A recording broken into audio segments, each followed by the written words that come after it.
Sir हाँ हाँ देख sir term cancellation level 1 sheet भी डिस्कस कर। बेटा वो वाला तो अपन करेंगे, वो थोड़ा सा टफ है। उसके कुछ क्वेश्चंस मैं लूंगा, पर वो तो थोड़ा मतलब अपना ओलंपियाड लेवल पे भी जाएगा, आईआईटी लेवल का भी जाएगा। वो करो पहले तो, आराम से हम कर लेंगे किसी दिन डिस्कशन सर करने का आपको जरूरत मैंने है। आज डाउट भेजा। वो वाला अपन देख लेंगे बेटा, वो वाला तो देख लेंगे, ठीक है। Okay sir. सर चलो हाँ बोलो। वो कॉम्प्लेक्स नंबर में चैलेंजिंग क्वेश्चन वाली जो शीट थी ना, पार्ट 1 पार्ट 2, सर उसके तो बहुत ही डिफिकल्ट लग रहे हैं क्वेश्चन। बेटा वो हर बैच को लगता है, वो शीट ही ऐसी है। पर वो शीट ऐसी है कि तुम्हें फिर अब और उसके अलावा कुछ नहीं करना है कॉम्प्लेक्स पार्ट 1 में।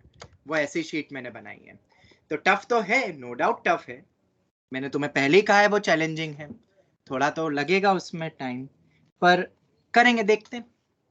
एक एक दो दो क्वेश्चन भी करोगे तो सीखोगे ही कुछ ना कुछ। हाँ चलो, तो अपन ने कहाँ तक पढ़ा था? लेक्चर 2 को मैं ओपन करूं तो मुझे जहां तक लग रहा है हमने कुछ क्वेश्चंस करे थे एपी के, एक आईआईटी जेई का, फिर प्रूफ बताया था स्पेशल सीरीज का, फिर 1 सर रेज़ टू 4 आपने 2 एक रेज़ टू 4 चैलेंजिंग वाला। क्वेश्चन भी दिया था। हाँ, फिर एचपी के कुछ एग्जाम्पल्स मैंने तुम्हें बोले थे कि ये याद रख लेना, बहुत इंपॉर्टेंट है। और फिर उसके बाद मैंने एक और क्वेश्चन दिया था, मुझे याद आ गया, तो कर लेते हैं डिस्कस भाई। Just a minute, let me take out that question first. बना क्वेश्चन? दो बार ट्राई किया, नहीं आया। चलो 2 बार ट्राई करा, नहीं आया, तो अब देखो तीसरी बार में आ जाएगा। अभी तुम जादू देखोगे, ठीक है। 2 बार में नहीं आया ना, तीसरी बार में गारंटीड आएगा, क्योंकि 2 बार तुमने एफर्ट्स लगाए, वही सर, बहुत 2 अच्छी बार बात। किया तब आए। चलो अच्छी बात है, 2 बार में आ गया। पर जिससे 2 बार में भी नहीं आया, वो अब तीसरी बार में डेफिनेटली क्वेश्चन को बहुत अच्छे से समझ लेगा। मुझे क्वेश्चन लिख लेना पहले एक बार, क्योंकि मेरे पास क्वेश्चन लिखा हुआ नहीं है। Let A1 A2 A3 up to A11। मुझे पता नहीं कौन से आईआईटी में आया था, पर आईआईटी में आया है इंटीजर टाइप। तो अब तुम्हें किस में मिल सकता है बताओ? मेंस के न्यूमेरिकल टाइप में, ठीक है। EXP बहुत आसान है मेंस वालों के लिए क्वेश्चन बनाना, तो ये as it is copy paste कर देंगे, क्योंकि उतना टफ नहीं है। सिर्फ there is some sort of calculation जो हमें लगता है कि लेंदी होगी, पर उतनी भी लेंदी नहीं है। देखते। Satisfying A1 is equal to 15, comma 27 minus twice of A2 greater than 0.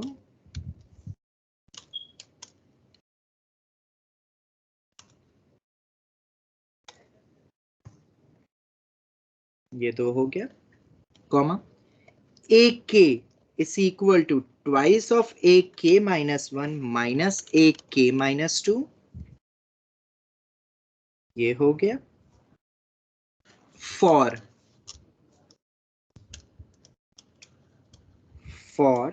K going from 3, 4 up to 11, ये दिया हुआ है। If A1 square plus A2, हाँ अपन आगे बढ़े उसके पहले, क्या मैंने वो सभी फाइल्स तुम्हें भेज दी है सीक्वेंस एंड सीरीज की? सभी को मिल गई है ना? हाँ, मतलब मैंने सोचा कि मैं व्हाट्सएप पे करूंगा, थोड़ी बड़ी फाइल है, और वो हो सकता है कि फिर आगे जाके तुम्हें मतलब मिसप्लेस्ड हो जाए या डिलीट हो जाए, तो मैंने सोचा अब से मैं MS टीम पे ही अपलोड कर दूंगा, कोई भी ज्यादा, क्योंकि उसमें रहेगा तो सेफ रहेगा, और मैं उसका एक फोटो भेज दूंगा ताकि तुम्हें याद रहे। एक फाइल तो 83 पेजेस की है। हाँ वो तो है ना, बिल्कुल है। सब मेरे क्वेश्चंस लिखे हुए, सब मेरी राइटिंग के क्वेश्चंस है वो, इतने क्वेश्चंस मैंने लिखे हुए हैं। बस क्योंकि सीक्वेंस सीरीज एक ऐसा टॉपिक है, एक तरीके से तुम मेंटल एबिलिटी भी बोल सकते हो। Sequence series is just a mental ability type chapter. इसमें बस आपको सीरीज सॉल्विंग आनी चाहिए, ठीक है। और बहुत एग्जाम्स में इसका वेटेज है, बहुत सारी एग्जाम्स में, इसलिए जितने ज्यादा क्वेश्चन करोगे उतना अच्छा है। तो जो मेरे पास क्वेश्चन बैंक था वो मैंने तुमसे शेयर कर दिया, मेरे लिखे हुए क्वेश्चंस का। और भी बहुत है, बट अब कोई बात नहीं, बाकी कुछ आएगा तो खुद सोचना ना पेपर में।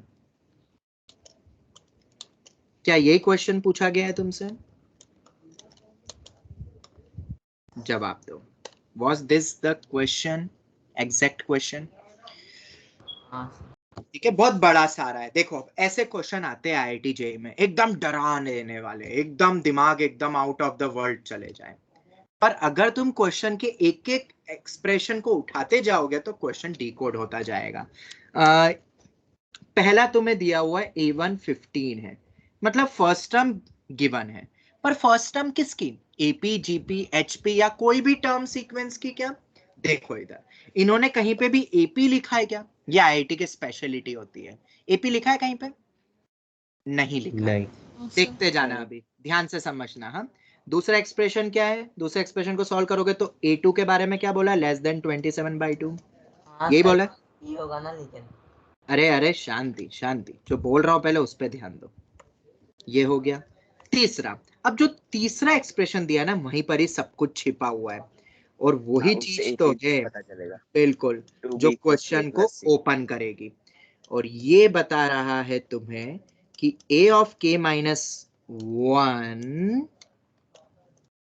is nothing but ak plus ak minus 2 बटे 2।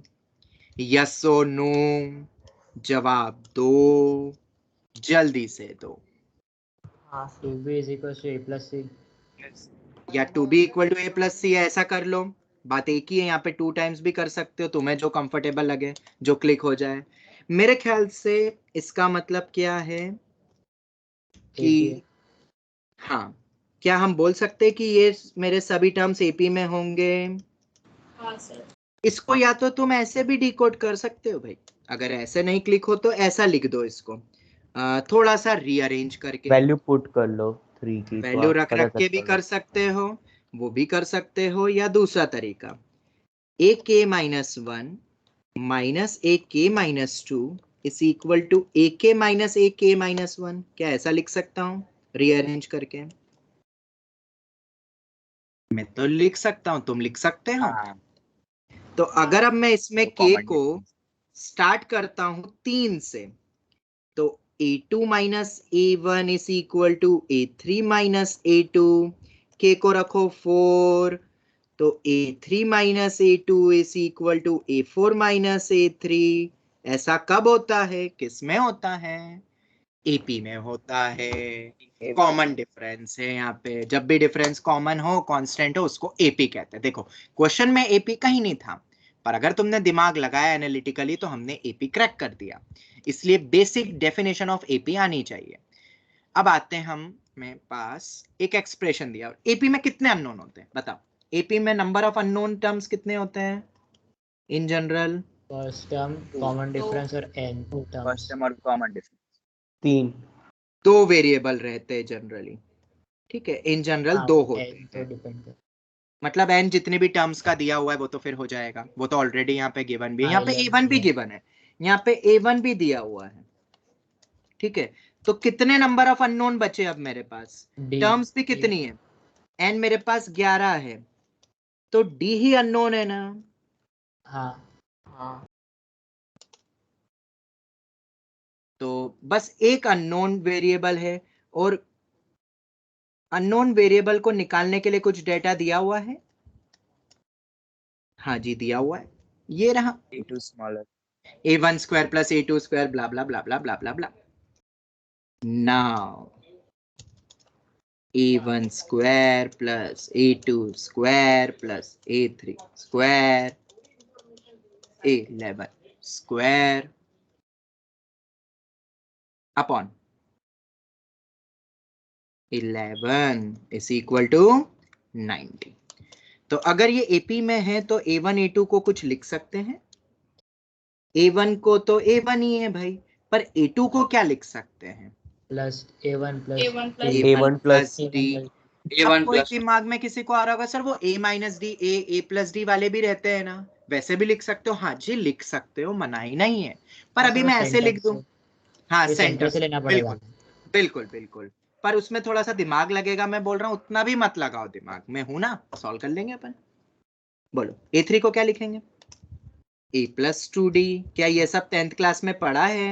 मेरे ख्याल से तो पढ़ा होगा। हाँ सर ये सब a4 क्या हो जाएगा? a plus 3d। अब मैं पूरी टर्म्स नहीं लिखूंगा, तो इसका मतलब क्या है? a1 square a1 plus d whole square a1 plus 2d whole square blah blah blah blah blah blah blah blah blah a1 plus 10d होगा ना? जवाब दो सभी बच्चे। Yes, sir. Yes, sir. Yes sir. Upon में 11। ये हो गया भाई। इसमें मेरे ख्याल से कुछ भी दिमाग नहीं लगाना था, एपी डिकोड करना था, और इतना तो तुम भी सोच सकते थे। अब जब मैं इसको एक्सपांड करूंगा तो a1 स्क्वायर कितने बटोरोगे तुम? 11 होंगे टोटल। हाँ यहाँ 11 से हो डी गया। स्टार्ट हो रहा है, यहाँ तक गया, और एक अकेला ये भी है, तो यहाँ से यहाँ तक में 10 टर्म और एक इसको मिला लोगे तो 11 टर्म में a1 स्क्वायर आएगा। डी स्क्वायर कितने आएंगे? डी स्क्वायर का कोफिशिएंट क्या 10. होगा? 1 स्क्वायर। इसका स्क्वायर करूंगा, एक्सपांड 2 कर रहा हूँ स्क्वायर। बेटा। ए प्लस बी होल स्क्वायर सबको आता हाँ. है, ऐसा मेरा मानना 4 है। 9 तो 2 स्क्वायर 3 स्क्वायर, वेरी गुड। आखिरी क्या होगा? 10। कल यहाँ वाली तक सीरीज कोई बन डाउट? रही है। हाँ बस मैंने इसीलिए तो बोला था बेटा, मैंने क्यों लिखवाई थी वो सीरीज, इसीलिए तो लिखवाई थी कि मैं कहीं ना कहीं यूज करने वाला हूँ। चलो ये हो गया। और बताओ, एक 2ab की टर्म भी आएगी बेटा, जिसमें से 2d तो देखो, 2ab में 2a1d तो सभी में आएगा ना, 2a1d। अब यहाँ पे पहली टर्म में 1 बच गया, दूसरी टर्म में 4 आएगा ना, तो वो 2 बच गया, फिर 3 वाला आएगा, ऐसे ही 10 तक जाएगा ना। हाँ. क्या ये टफ है सोचना? नहीं और नहीं, ये sir. इक्वल टू 990 कर देता हूँ, 11 को उधर ले गया। देखो बस पेशेंस रखना है और स्पीड प्लस एक्यूरेसी, वरना तो तुम इसमें खो गए ना तो टाइम भी खो जाएगा तुम्हारा। ये आ जाएगा। All right all right all right. तो 11 a1 square plus d square, ये होता है मेरा 10 इंटू 11 इंटू 21/6। अब तुम बोलोगे सर ये कैसे लिखा? तो एक फॉर्मूला पढ़ा था, n into n plus 1 into 2n plus 1 upon में 6। और ये एनसीईआरटी ने भी दिया है भाई, तो तुम एनसीईआरटी के अकॉर्डिंगली क्रैक कर रहे हो एक आईआईटी जेईई का क्वेश्चन। ये है n इंटू एन प्लस 1/2। तो बस अब तो क्या बचा है? 2a1d 10 into 11/2। मिलने आए आपको। कौन है? बोला नहीं पहले मुनीर सर ने। कौन आ रहा है? मैं अभी अब तो क्लास में हूँ, मैं नहीं बोला। 5 बजे कौन आ रहा है? Is equal to 990। यहाँ तक कोई डाउट? No sir. चलो ठीक है, ये हो गया। अब आगे अपन अब कैसे बढ़ेंगे? अब इसके बाद A1 की वैल्यू 11 कैंसिल हो रहा है। A1 की वैल्यू हाँ बाद में पुट देख, करो, पहले 11 कैंसिल करो। Sir, 11 हाँ submit. 1 मिनट रुकना। हाँ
हाँ 2 दिन आएगा ऐसा कुछ करें। हाँ कल तो आप आओ, फिर अपन देख लेंगे उसके बाद। कल अगर हो जाता है तो ठीक है। ठीक है, थैंक यू। आवाज आ रही है मेरी? Yes sir.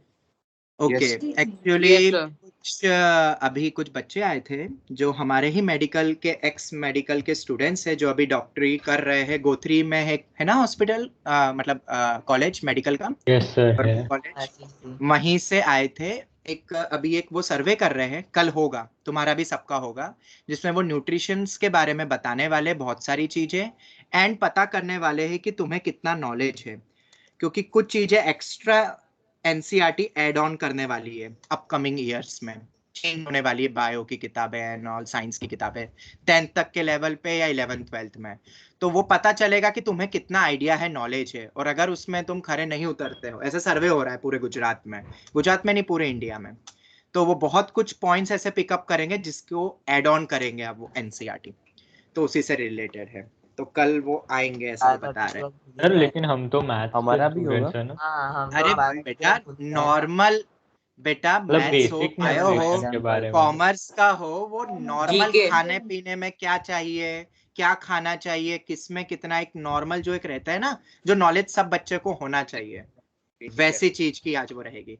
तो मैं सोच भी रहा था इस पॉइंट के ऊपर एक तुम्हारे से एक सेमिनार एक लेने का, जिसमें हम पूरा मेडिकल पॉइंट ऑफ व्यू ध्यान देंगे, क्योंकि ऑब्वियसली हेल्थ इज इम्पोर्टेंट। हमने पहले भी इस पर डिस्कशन मैंने तुम्हारे साथ किया है। पर हाँ, अगर मेरे ही कोई स्टूडेंट्स हो जो कि डॉक्टरी में अभी है, तो उनसे बेस्ट तो मेरे ख्याल से और कोई भी तुम्हें सही गाइडेंस नहीं दे सकता है। तो वो तो रहेगा ऑनलाइन, एक गूगल फॉर्म में सेंड करूंगा, और वो तुमसे कल डिस्कशन करेंगे 6:30 to 7 o'clock के बीच में। ओके, वो मैं तुम्हें बता दूंगा, वो तो देख लेंगे अपन आफ्टर द क्लासेस। सर आप मेडिकल में भी पढ़ाते हो क्या? मेरे नहीं स्टूडेंट्स नहीं बोल नहीं रहे नहीं, थे पर कि जानते सब है बेटा, मुझे सब जानते हैं। Okay. As an academic head everyone knows me. और फिजिक्स केमिस्ट्री से भी रिलेटेड जो गाइडेंस रहती है, और एक प्रॉपर मेंटरशिप के लिए आपका सब्जेक्ट वाइज होना, उसमें कोई मैटर नहीं करता है। ओके, ऑलमोस्ट सभी बच्चे मेडिकल के कांग्रेचुलेशन सर। कांग्रेचुलेशंस किस लिए? सर आपका नाम आया ना उसमें फ्रीडम। अच्छा, वो तो जीके का एक हमारे पूरे उसमें हुआ था, जिसमें 1000 के ऊपर लोगों ने पार्टिसिपेट करा था, सभी फैकल्टीज ने। तो वेस्ट वाली जितनी भी ब्रांचेस होती है उसमें टॉप में मैं आया। फैकल्टी में मैं अकेला हूँ, बाकी तो एडमिन एंड वो वाले हैं। ठीक है, खैर वो तो चलता रहता है, अपना बात है। थोड़ी बहुत अपडेट हमें भी मिलती रहती है। कल होगी शायद, मैं तुम्हें अपडेट कर दूंगा। ठीक है, एक्चुअली वो स्वप्निल सर की वाइफ की तबीयत बहुत ज्यादा खराब हो गई है, तो इस कारण वो थोड़ा सा उनका मॉर्निंग में ही आया, तो मुझे लगा, और क्योंकि बाकी क्लासेस को भी मेरे को देखना रहता है, तो मैंने सोचा पहले तो ऑनलाइन कर दो, ताकि अपन थोड़ा सा भी ऊपर नीचे में करूंगा तो सेट हो जाएगा फिर। ऐसा है सर कल भी मैं अपडेट दूं, मैंने वही कहा ना बेटा, मैं अपडेट कर दूंगा स्वप्निल सर से बात करके। ओके, क्या है सिचुएशन एंड ऑल, ठीक है, तो मैं तुम्हें अपडेट कर दूंगा। चलो, तो हो गया कि नहीं? अब तक तो फटाफट कर लिया होगा तुमने इतनी सी देर में। तो हाँ सर कल A115 दिया हुआ है, 11 जा रहा है सब में से, और 3 2s 6, 3 7s 2 5s 35 d square plus 2, और ये गया 11 गया, 10 A1D इज इक्वल टू 99। यही आएगा, चेक कर लो। सर बोलो 90 जल्दी। होगा ना? ओ हाँ सॉरी, 90 आएगा। हाँ बिल्कुल। A1 की वैल्यू को 15 रख दो, तो 225 plus 35D square plus 150D is equal to 90। तो 35D स्क्वायर प्लस 150D, 225 में से 90 गए, कितने बचे हैं? 135। 135 इज इक्वल टू 0। ये आ गया, ठीक है। अब मुझे बताओ, क्या इसके बाद तुम D की वैल्यू निकाल सकते हो यहाँ से? चलो 5 और जा रहा है, चलो और इसको सिंप्लीफाई कर देते, 5 से डिवाइड कर दो तो 7 प्लस 30D प्लस 27 ये आ गया। क्या अब इसके फैक्टर्स बन रहे हैं इजिली? Yes sir. कौन से 7D+9 और D+3। नहीं, 30 को किस में तोड़ा? सर 21 and 21 और plus 90 9D. 90। ये तो सोच सकते हो ना, जिसको नहीं सोच पा रहा है तो बेटा लोड मत लेना, तुम्हें एक फॉर्मूला पता है, ये लगा देना अपॉन में, ठीक है। तो कभी कोई एकदम क्लिक नहीं कर पाता तो अपने पास फॉर्मूला है, भूल मत जाना कि सर मैं तो स्प्लिट ही नहीं कर पाया तो मैंने क्वेश्चन छोड़ दिया। और उसके बाद फैक्टर्स के अपने वेविकर में बहुत करे ऐसे क्वेश्चन। Into D plus 3 equal to 0। तो डी क्या आ गया, -9/7 और -3। बोलो यही आ रहा है, सभी का यही आया आंसर। अब देखो ये मल्टीपल करेक्ट की और पे जा रहा है क्वेश्चन, बट उन्होंने एक डेटा देके क्वेश्चन को सिंगल करेक्ट बनाया, इक्वेशन नंबर 2। और अगर इक्वेशन 2 को देखते हो तो a2 should be less than 27/2। तो देयरफॉर a1 तो अपना क्या है 15 है, तो a2 कितना होगा बोलो, a1 प्लस d। तो जरा दोनों वे से मुझे बताओ, दोनों d को लेते हुए कितना आ रहा है a2 की टर्म, 15 माइनस 9/7, 15 - 3 हो जाएगा। तो 15 - 3 कितना होता है 12। और तुम्हें क्या दिया हुआ है, a2 is less than 27/2 as given। a2 is less than 27/2। 27/2 मतलब कितना हो गया, 2 1 जा 2, 13 पॉइंट से कम। 13 points. ये कितना हो रहा है भाई, 14.1 समथिंग। ये कितना आ रहा है 13 पॉइंट 18 समथिंग जितना। कुछ आ रहा है, ठीक है 13 पॉइंट समथिंग आ रहा है ना। और ये 12 है, तो कौन सा पिकअप करोगे, ये वाला -3। d इक्वल टू -3 हो गया। देखा सिंगल करेक्ट कैसे बनाते हैं, वो इसीलिए डेटा गिवन था, ठीक है। तो अब d मेरा -3 हो गया, तो भाई तुमसे क्या पूछा था, a1 से लेके a11 तक का सम bye 11। Therefore a1 plus a2 up to a11 बटे 11 की वैल्यू। तो ये तो सम का ही हो गया ना फॉर्मूला, क्या होता है a1 से लेके a11 तक का सम 11/2 टू a1 प्लस 10d, कैसे भी कर लो, अपॉन में 11। तो 11/2, ये 2 भी कैंसिल हो गया भाई, 11 भी कैंसिल हो गया, तो मेरे पास बचा a1 प्लस 5d। और 15 - 15, ये तो 0 आ गया। क्या आंसर 0 ही आया था तुम्हारा, तो करेक्ट है। यस जवाब ये हो गया क्वेश्चन हमारा। किसी को कोई भी डाउट, जरा सा भी डाउट, तो क्या ऐसे क्वेश्चन तो सभी कर लोगे ना, कि नहीं दिक्कत आएगी, जवाब दो। अब क्या बोल रहे हो, पहले आई, अच्छा अब नहीं पहले आई बोल, दिक्कत। अब तो डरोगे तो नहीं ना, इनमें बस एक ही चीज है बेटा, जो डर गया मतलब गया। आईआईटी नाम ही उसी एग्जाम का है, जहां अच्छे अच्छे डर जाते हैं वहां से आईआईटी का लेवल शुरू होता है। और है कुछ नहीं इसमें, एक सिंगल पॉइंट मुझे ऐसा बता दो जो एनसीईआरटी ने नहीं दिया है, सिंगल पॉइंट कोई भी, तो मैं ऐसे क्वेश्चन कभी नहीं कराऊंगा, फिर मैं पढ़ाना ही बंद कर दूंगा आईआईटी लेवल। ऐसा कहीं पे भी नहीं है, ऐसा मुझे बताओ। बस ये है कि एकदम सिंपल, बस ओनली थिंग इज दैट कि तुम कितने फोकस होके और किस स्पीड से क्वेश्चन को सॉल्व करते हो, क्योंकि थोड़ा सा लंबा है। तो आईआईटी बस एक हवा है, अगर तुम्हारे फंडामेंटल्स क्लियर है और लॉजिक से एकदम स्ट्रांग है, यू कैन क्रैक। तो करे एक और क्वेश्चन। डिनोमिनेटर में वो लोग कुछ भी टर्म रख सकते हैं ना, फिर थाउजेंड्स लैक्स में भी डराने के लिए। हाँ हाँ हाँ हाँ, वो तो नंबर्स को खेल लेती है कई बार, आजकल तो जेई मेन भी करने लग गए। चलो दूसरा क्वेश्चन करते हैं। 1 cube plus 2 cube up to, सबको समझ आ गया ना क्वेश्चन, किसी को कोई डाउट तो नहीं है? No sir. चल, एक ये क्वेश्चन पिछली बार एक बच्चे ने मुझसे पूछा था, वो मैं शेयर करना चाहता हूं तुम्हारे साथ कि तुम कैसे करोगे ये क्वेश्चन। एक बच्चे ने पूछा था मुझसे, ये 2n का होल क्यूब है, 1 cube plus 2 cube up to 2n का होल क्यूब, नीचे 1 square plus 2 square up to n square. ऐसे क्वेश्चन एनसीईआरटी ने भी दिए, इसको सॉल्व करो। पर यहाँ कहानी में जरा सा एक ट्विस्ट है, वो क्या है, फुल स्टॉप, वो 2n लगा मतलब दे दिया इसे। The sum of positive integers n एक पॉजिटिव इंटीजर है, for which इसको कुछ मान ले, कुछ बोलो ना, एफ ऑफ एन करके बोल दूं, एन की टर्म्स में होगा ना ये f of n. F of n is also an integer. ऐसे क्वेश्चन तुम्हें मिलेंगे कहाँ? KVPY, typical variety of KVPY. KVPY ऐसे क्वेश्चन पूछता है भाई इस चैप्टर से, ठीक है, केवीपीवाई पूछता है. तो अब हम क्या करें, कैसे होगा, वही तो तुम्हें सोचना है.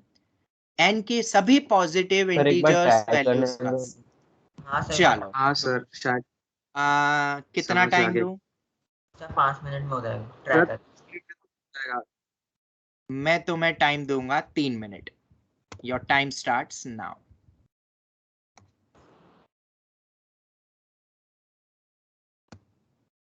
अभी मैंने 11th वालों को ऐसे ही कुछ क्वेश्चंस दिए थे, तो क्यों ना तुम्हारे साथ भी ये एक्टिविटी रखें. मैं इसको नीचे कर देता हूँ.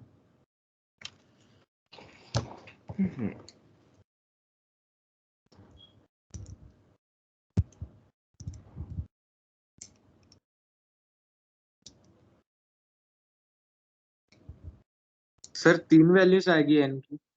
बेटा अभी मत बोलो, जब बोला 3 मिनट बाद सबको ट्राई कर लेने दो तो चुप रहो. और मैंने जो पूछा उसका आंसर दिया करो मुझे हमेशा.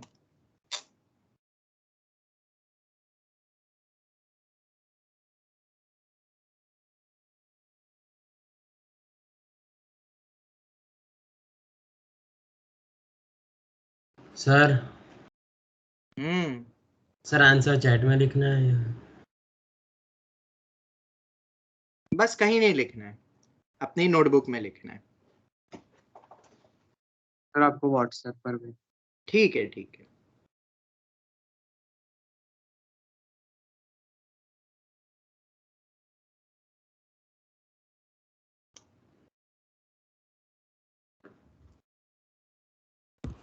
सर आ गया.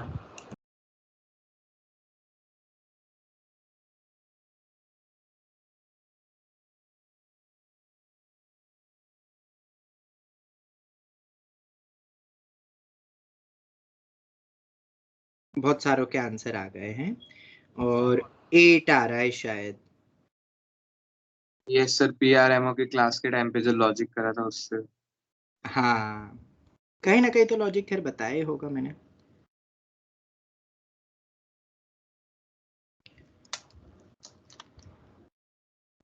चलो कर ले कि अभी और है, और बाकियों को भी ट्राई कर लेना. सर 1 मिनट व्हाट्सएप पे भेज ही रहा हूँ.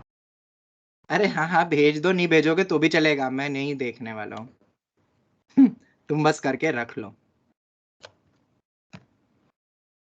8 ही आ रहे मेजोरिटी के तो आंसर्स, और आंसर भी 8 ही है. 8 इज द आंसर. तो बहुत टफ नहीं है, देख लो, बनेगा तो बन जाएगा, ऐसा है. चलो अब आ ही गए बहुत सारों के, तो मैं इस टाइमर को, क्या हुआ, अच्छा फिर से स्टार्ट हो गया, बंद करता हूं. चलो करते हैं क्वेश्चन को crack. 1 cube plus 2 cube up to कितनी टर्म्स है ऊपर? 2n टर्म्स है. तो फॉर्मूला क्या होता है? n into n plus 1 by 2. पर यहाँ पे n क्या है? 2n है, रिप्लेस कर 2n करेंगे. तो n को 2n से n इंटू एन प्लस 1, मतलब 2n into 2n plus 1 by 2 का whole square, whole upon 1 square plus 2 square up to n square, n into n plus 1 into 2n plus 1 बटे 6. और ये एक पॉजिटिव इंटीजर है, यही कहा है ना? जवाब दो, यस और नो. चलो क्या ये सिंप्लीफाई हो रहा है? हाँ जी हाँ होगा, बिल्कुल होगा भाई. 4n square by 4, 2n plus 1 का whole square, n into n plus 1 into 2n plus 1, 6 ऊपर चला गया, 4 गया, 4 गया, n गया, एक 2n प्लस 1 गया, तो कितना बच गया? एक ऊपर n बच गया, एक 2n प्लस 1 बच गया, नीचे n प्लस 1 बच गया, और इधर एक 6 बच गया. यस और नो? जवाब दो भाई, सही है कि नहीं? अभी स्प्लिटिंग करना. 2n square plus n upon में n प्लस 1, बोलो यही आएगा? बोलो बोलो बोलो. चलो अब इसको क्या करें, अब इसका क्या करेंगे। तो ये एक इंटीजर है, क्या है ये बोलो, क्या है ये बोलो, इंटीजर। अब जो मैं पॉइंट बोल रहा हूं ना, ध्यान से सुनना। इन टाइप के क्वेश्चन को तुम hit and trial and involve बहुत तरीके हैं, मैं तुम्हें एक स्टैंडर्ड तरीका बता रहा हूं। whenever degree of numerator is greater than or equal to the denominator, we can divide the polynomial. yes or no? ये पता है कि नहीं?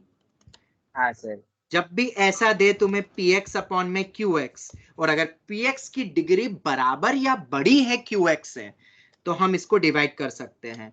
और डिवाइड करके कैसा आता है, इसको कुछ मान लो ax और ये bx मान लो, तो कुछ आएगा क्वोशंट, क्वोशंट आएगा ना डिवाइड करने के बाद, और क्या बचेगा, कुछ रिमाइंडर, और रिमाइंडर के नीचे b ऑफ x लिख देते हैं। क्या ये टफ है सोचना? क्या ये सोच सकते हो? या दूसरा, ये तो एक लॉजिक हो गया, पर अगर और भी बेहतरीन लॉजिक पे जाना है तो एक और है, convert the numerator in what, in form of denominator. थोड़ा सा ये टफ होता है, बट अगर ये लॉजिक सीखने लग गए तो मजा आ जाएगा। क्या ये मैंने कभी समझाया है इसके पहले? टाइम पे भी आप सेट्स में पढ़ाया था। अरे हाँ, एफएफएम और बहुत जगह पे बताया यार, मैं तो भूल गया, मुझे लगा मैंने ये सब कुछ बताया ही नहीं है। और ऐसे लिखते ये क्वेश्चन आपने तो वो इनइक्वालिटी में बताया था बनाने के लिए। अरे मुझे भी नहीं पता मैंने कहा, मुझे ऐसा लगता है मैंने कुछ पढ़ाया ही नहीं है, कभी कभी ऐसा लगता है। चलो खैर, ये दो लॉजिक है, तो तुम कोई भी लगा सकते हो, पर मैं कौन सा लगाऊं? देखो तरीके बहुत हैं, अगर सभी बच्चों को समझना है तो मैं ये वाला समझा देता हूँ, क्योंकि ये तो सबको आता है। तो चलो शुरू हो जाओ। 2n स्क्वायर प्लस n, और बोलो इधर क्या आएगा, n प्लस 1 किससे जाएगा, 2n से जाएगा, 2n स्क्वायर प्लस 2n, ये गया ये गया, ये 0 हो गया, n minus 2n minus n हो गया। तो क्वेश्चन कितना आया, 2n minus 1 minus n upon में नीचे वो bx वापस लिखना है n अपॉन n प्लस 1। क्या ऐसा लिख सकता हूं मैं? बोलो, मतलब दिस इम्प्लाइज, एक्सप्रेशन को अपन ऐसा लिख सकते हैं 2n minus of n upon n plus 1। पर ये और भी जा रहा था, मैंने ज्यादा जल्दी कर दिया, मैंने ऐसे कैसे छोड़ दिया?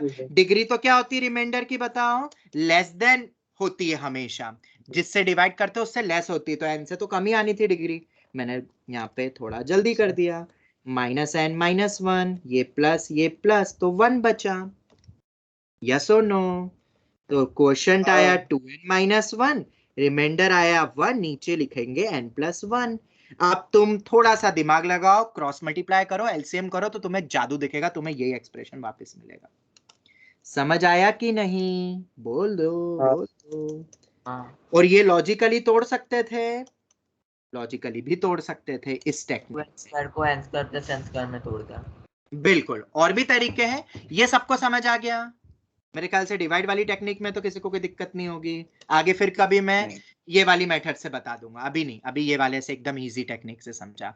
अब सर ऐसा क्यों किया? बेटा ये लिखने से ना क्वेश्चन बहुत इजीली अब क्रैक हो जाएगा। ये 6 टाइम्स ऑफ 2n माइनस 1, जो कि हमेशा ही एक इंटीजर होगा, और 6 अपॉन n प्लस 1 है। अब तुम्हें n को ऐसा ऑप्ट करना है, n क्या है नाउ, ये मेरा f ऑफ n है, n मेरा शायद पॉजिटिव इंटीजर है, यस और नो? n प्लस 1 लॉजिक समझ जो है वो डिवाइजर होना चाहिए। हाँ, मतलब ऐसा बोल सकते हैं अपन, नंबर आना चाहिए। 6 डिवाइड्स n प्लस 1 बोल सकता हूँ, 6 डिवाइड्स n प्लस 1, मतलब n plus 1 should be divisible by 6, मतलब n मतलब ऐसा होना चाहिए। देखो n प्लस 1 किस टाइप का फॉर्मेट होता है? 6k के फॉर्म में होना चाहिए। 6k भी नहीं बोलेंगे बेटा, 6 से बड़ा नहीं हो सकता है वो। तो फ्रैक्शनल हो जाएगा। ये तो मेरा एक इंटीजर, यहाँ लॉजिकल लगाना है बेटा, पूरा दिमाग। अब पूरा लॉजिकल अप्रोच जीरो, चलो n प्लस 1 0 नहीं हो सकता, n मेरा पॉजिटिव इंटीजर है, तो मैं नेगेटिव इंटीजर भी नहीं रखूंगा, वरना माइनस 1 भी रख सकता था n प्लस 1 को, यस और नो? पर माइनस 1 रखूंगा तो ओवरऑल वैल्यू नेगेटिव आ रही है, देखो और n तो मेरा पॉजिटिव इंटीजर है, तो मैं वो n को -2 भी नहीं रख सकता हूँ। तो n + 1 1 हो सकता है कि नहीं भाई? 2 हो सकता है, हाँ सर। हाँ 3 हो सकता है और 6 हो सकता है, ऐसा मेरे दिमाग ने कहा। तुम्हारा क्या कहना है?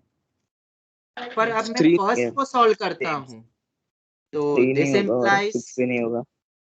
n को अब मैं देखता हूँ तो 1 - 1 n 0 आ जाएगा। दूसरे में क्या आएगा? n -1 सॉरी 2 1 हो जाएगा, 1 आएगा, फिर 2 और आएगा, फिर 5 आएगा। फिर 2 आ जाएगा और इसमें 5 0 हो जाएगा। पॉसिबल नहीं है तो टोटल 3 तो हो 0 जाएगा। तो पॉसिबल नहीं है, तो फिर से एक और देखो, ये श्योर शॉट दे रहा है। कुछ भी तुक्के लग रहे हैं क्या यहाँ पे? नहीं, इसके अलावा तुम कुछ भी नहीं रख सकते, ये मैं गारंटीड कह सकता हूँ। और ऐसे ही सॉल्यूशन लिखे जाते हैं सब्जेक्टिव में। जो तुक्के में वैल्यू रखते जा रहा है और निकाल रहा है, वो गड़बड़ है। हमें प्रूफ देना पड़ेगा कि इसके अलावा और क्यों नहीं रख सकता हूं। यहाँ तुम्हारे पास आंसर है। अगर n + 1 6 से बड़ा हो गया, ये कभी भी इंटीजर बन सकता है। लगाओ दिमाग। भाई हमेशा नहीं बनेगा। वो लिख लेंगे ना स्टेटमेंट। बिल्कुल, वो अब तुम लिख सकते हो। तो n की वैल्यू ये भी नहीं होगी, n पॉजिटिव इंटीजर है, तो n की वैल्यू 1 2 और 5। देयरफॉर पूछा क्या था भाई? पूछा क्या था? f ऑफ n की वैल्यू? नहीं, n की पॉजिटिव वैल्यूज का सम, पॉजिटिव इंटीजर्स का sum, for which fn is integer. तो वो तो इंटीजर आएगा ही सही। इन 3 वैल्यूज पे fn हमेशा क्या है? इंटीजर ही है। तो देयरफॉर अब देखो, जो पीआरएमओ के अपन ने जो क्लासेस करी, तुमने जो टेस्ट दिया, वो लॉजिक काम आते हैं कि नहीं जेई में? अरे 101% आते हैं। उसका बहुत छोटा पार्ट यूज होगा, बहुत छोटा, बट अगर वो पढ़ लिया ना मैथ्स, सेकंड्स में क्वेश्चन सॉल्व होंगे और एक अलग ही माइंडसेट हो जाता है।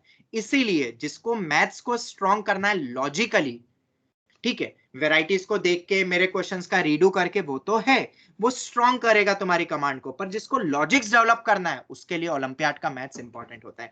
थोड़ा ही सही, क्रैक हो ओलंपियाड डजंट मैटर, पर अप्रोच तुम्हारी डेवलप हो जाएगी। नंबर थियरी, पॉलिनॉमियल सब इंटरेस्टिंग है वहां पे। हाँ, बहुत लॉजिक, और वो कहीं भी लग जाते हैं। देखो, किसने सोचा था कि यहाँ वो लॉजिक लगेगा एक एपी के क्वेश्चन में? और क्या ये किसी एग्जाम में नहीं पूछ सकते? बिल्कुल पूछ सकते हैं भाई ये क्वेश्चन, क्यों नहीं पूछेंगे? और ऐसे ही क्वेश्चन केवीपीवाई में आते हैं भाई, केवीपीवाई में ऐसे ही क्वेश्चन आते हैं। तो अब तुम्हें समझ में आ गया ना, मैथ्स के लिए तो पीआरएमओ का मैथ्स कर लो, काफी है।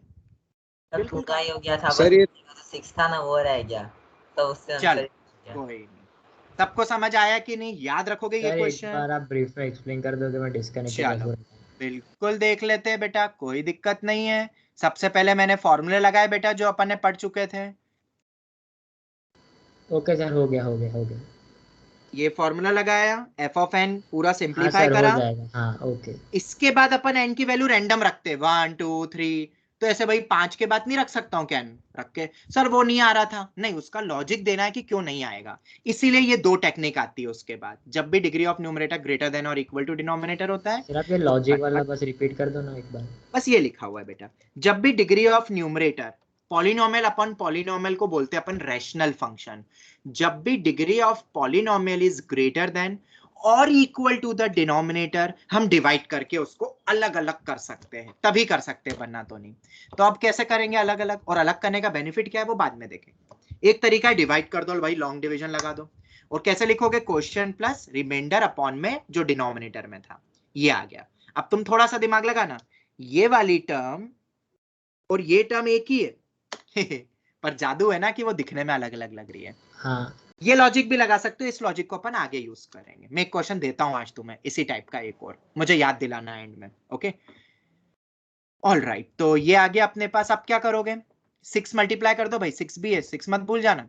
6 को रह गया तो सब रह जाएगा, सब गड़बड़ हो जाएगी, 6 रह गया तो ये आ गया। अब ये तो मेरा इंटीजर ही है भाई, है कि नहीं? इंटीजर बिल्कुल इंटीजर। तो अगर ये भी इंटीजर हो गया तो ओवरऑल इंटीजर होगा। इंटीजर प्लस इंटीजर ही इंटीजर देगा।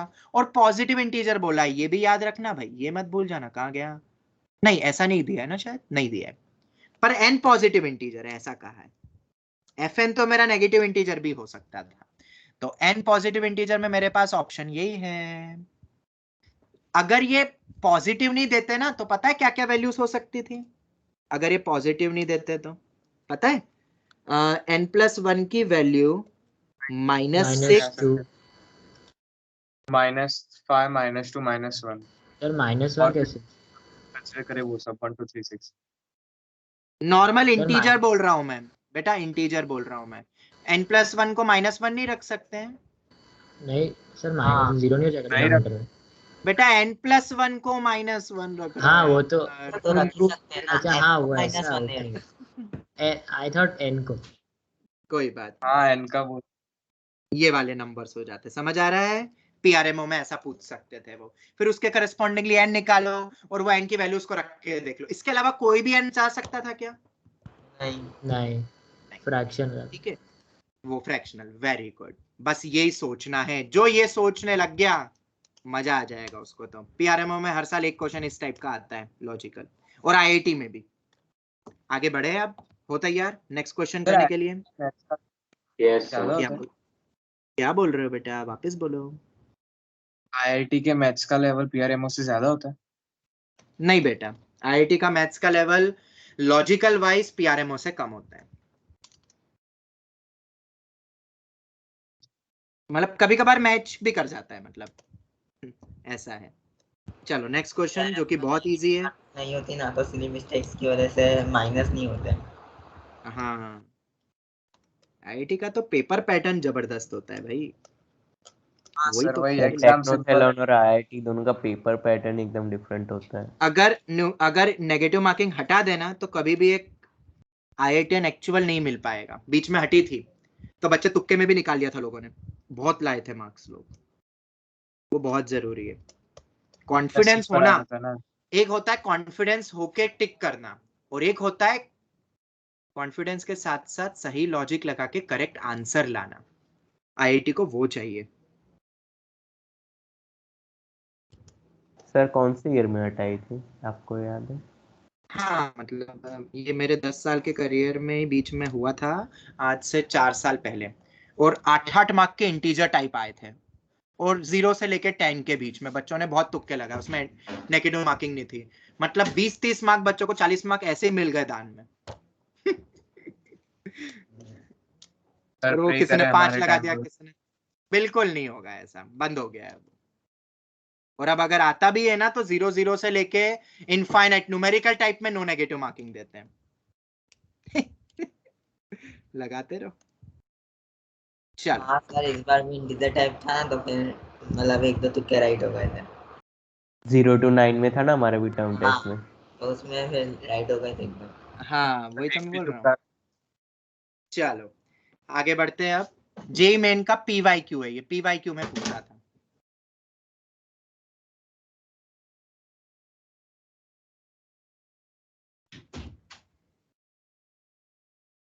टाइमर लगा देता हूं मैं। सर एपी जीपी या कुछ और ऐसा बताना है? हाँ,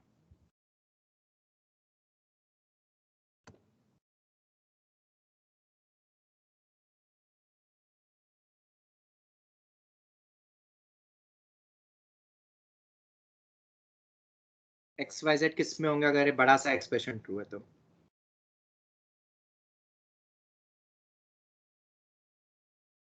अरे मैट्रिक्स से होगा शायद। अरे तुम्हें जैसे करना है अभी करो यार, अभी सबको ट्राई करने दो, बीच में मत बोलो अभी 3 मिनट।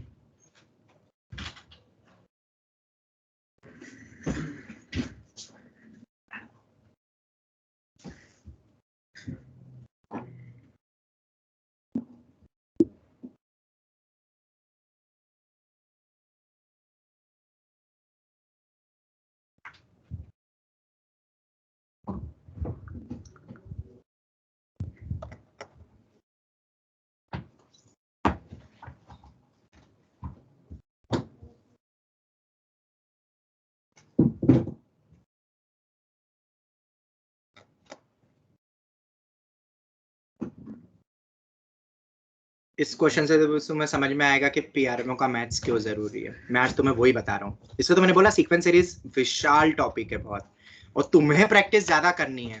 थ्योरी तो बहुत लिमिटेड है यार। सर थियरी तो वैसे खत्म भी हो गई हमारी, ऐसा हाँ, है। बस वो अरिथमेटिक ज्योमेट्रिक एक बार स्कूल लेवल वाला बता दूंगा, वो एन अरिथमेटिक मींस कैसे निकालते हैं ऑल, वो मैं बता दूंगा बस आज या नेक्स्ट क्लास में, कल। सर आ गया शायद से आंसर। सर आपने जो मतलब किए थे ना वो मतलब रिमेम्बर टाइप से, वो सर अभी हमें प्रोजेक्ट में करा रहे हैं। Okay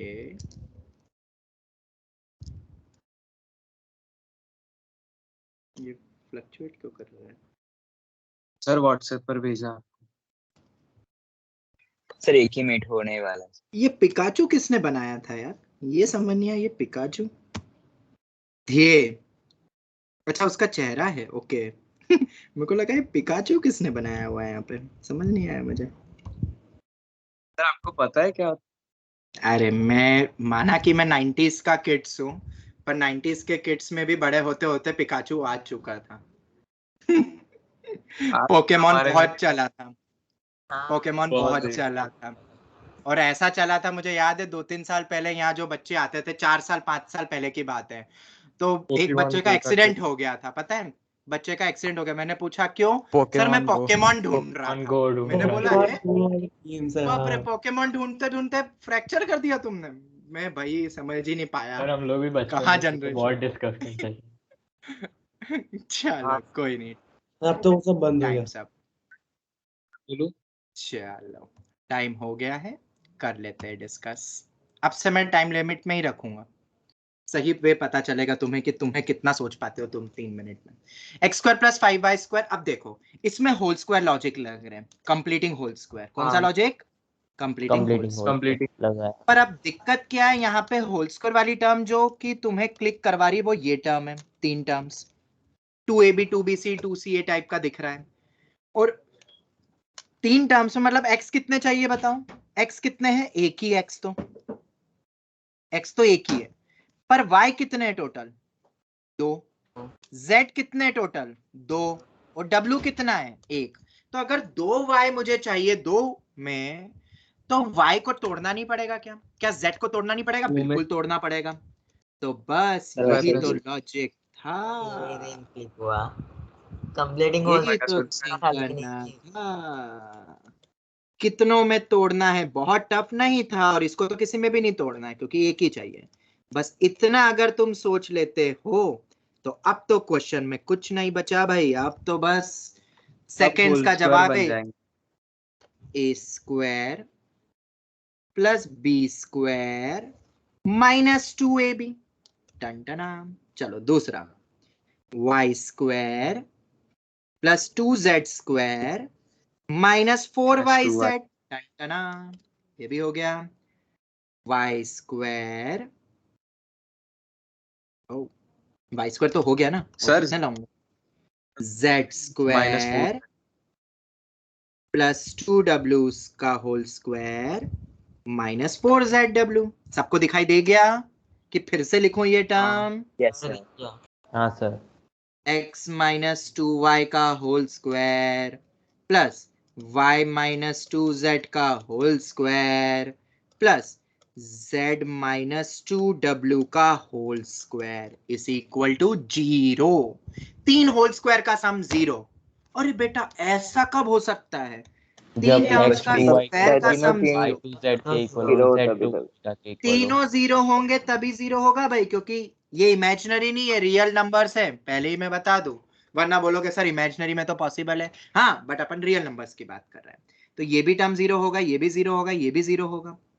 this implies x minus 2y 0, y minus 2z 0 और z माइनस 2w 0 होंगे, तभी तीनों 0 मिलेंगे।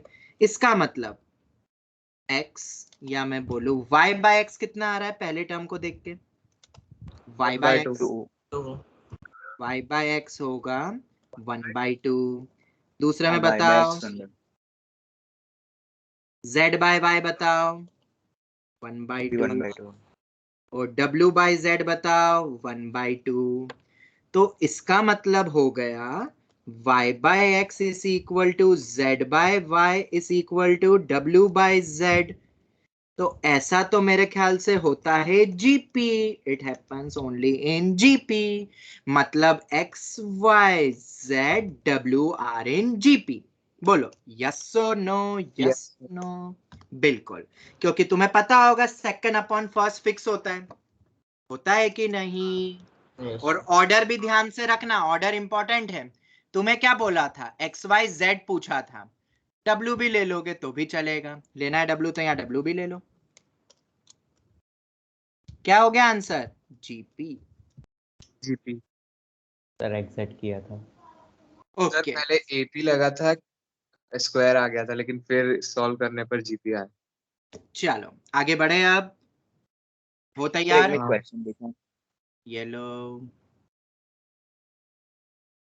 ये जेई मेन में पूछा जा चुका है क्वेश्चन, बस इतने सारे वेरिएबल देख के लोगों को डरा यस सर, दिया हो था। गया। ठीक है, तो आगे बढ़े अब। नेक्स्ट क्वेश्चन की तरफ। 1 minus x, 1 minus 2x, 1 minus 2 square x, blah blah blah blah blah blah blah blah blah, 1 minus 2 raise to 101 x। ठीक है, ये दे दिया। ये मीन्स में एक्सपेक्टेड है। ये इतनी बड़ी टर्म शायद दी। से आपने same to same fundamental class में करवाया था। हाँ बेटा, बस फंडामेंटल में पढ़ा दिया। कोफिशिएंट था। हाँ। बिल्कुल वही पूछ रहा हूँ, यहाँ पे भी सेम क्वेश्चन ही है, पर सबने वो फंडामेंटल अटेंड नहीं करी थी ना, इसलिए। फाइंड, हाँ सर वही। तुम्हें निकालना है, क्या निकालोगे? x रेस टू 102 कोएफिशिएंट और x रेस टू 101 का कोएफिशिएंट। x रेस टू 101 वाला एक्सपेक्टेड है जेई में, ठीक है, जेई मेंस में। हाँ सर, इस टाइप का तो फंडामेंटल्स पार्ट 1 में कराया था आपने। हाँ बेटा, पढ़ा दिया, मुझे याद है। ज्यादा बच्चे। चलो, फाइंड x रेस टू 102 का कोफिशिएंट। कोफिशिएंट मतलब उसके बगल में जो रहेगा, मतलब इतने सारे ब्रैकेट्स जब मल्टीप्लाई होंगे तो x रेस टू 102 भी बनेगा, तो x रेस टू 101 भी बनेगा। उन दोनों के कोएफिशिएंट्स की वैल्यू पूछी जा रही है। क्वेश्चन समझ आ गया सबको? हाँ आ गया। चलो, तो टाइम शुरू होता है अब। आए हमारी क्लॉक, ये रही।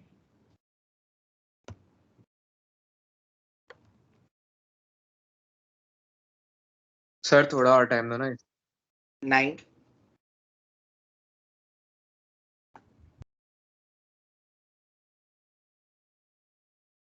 आंसर इंपॉर्टेंट नहीं रहता है, मेथड इंपॉर्टेंट है, तो वो भी क्रैक हो जाए तो काफी है।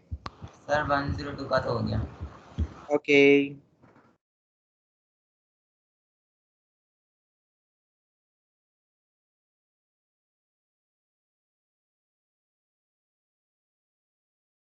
सर बहुत बड़ी कैलकुलेशन आएगी। नहीं पता बेटा।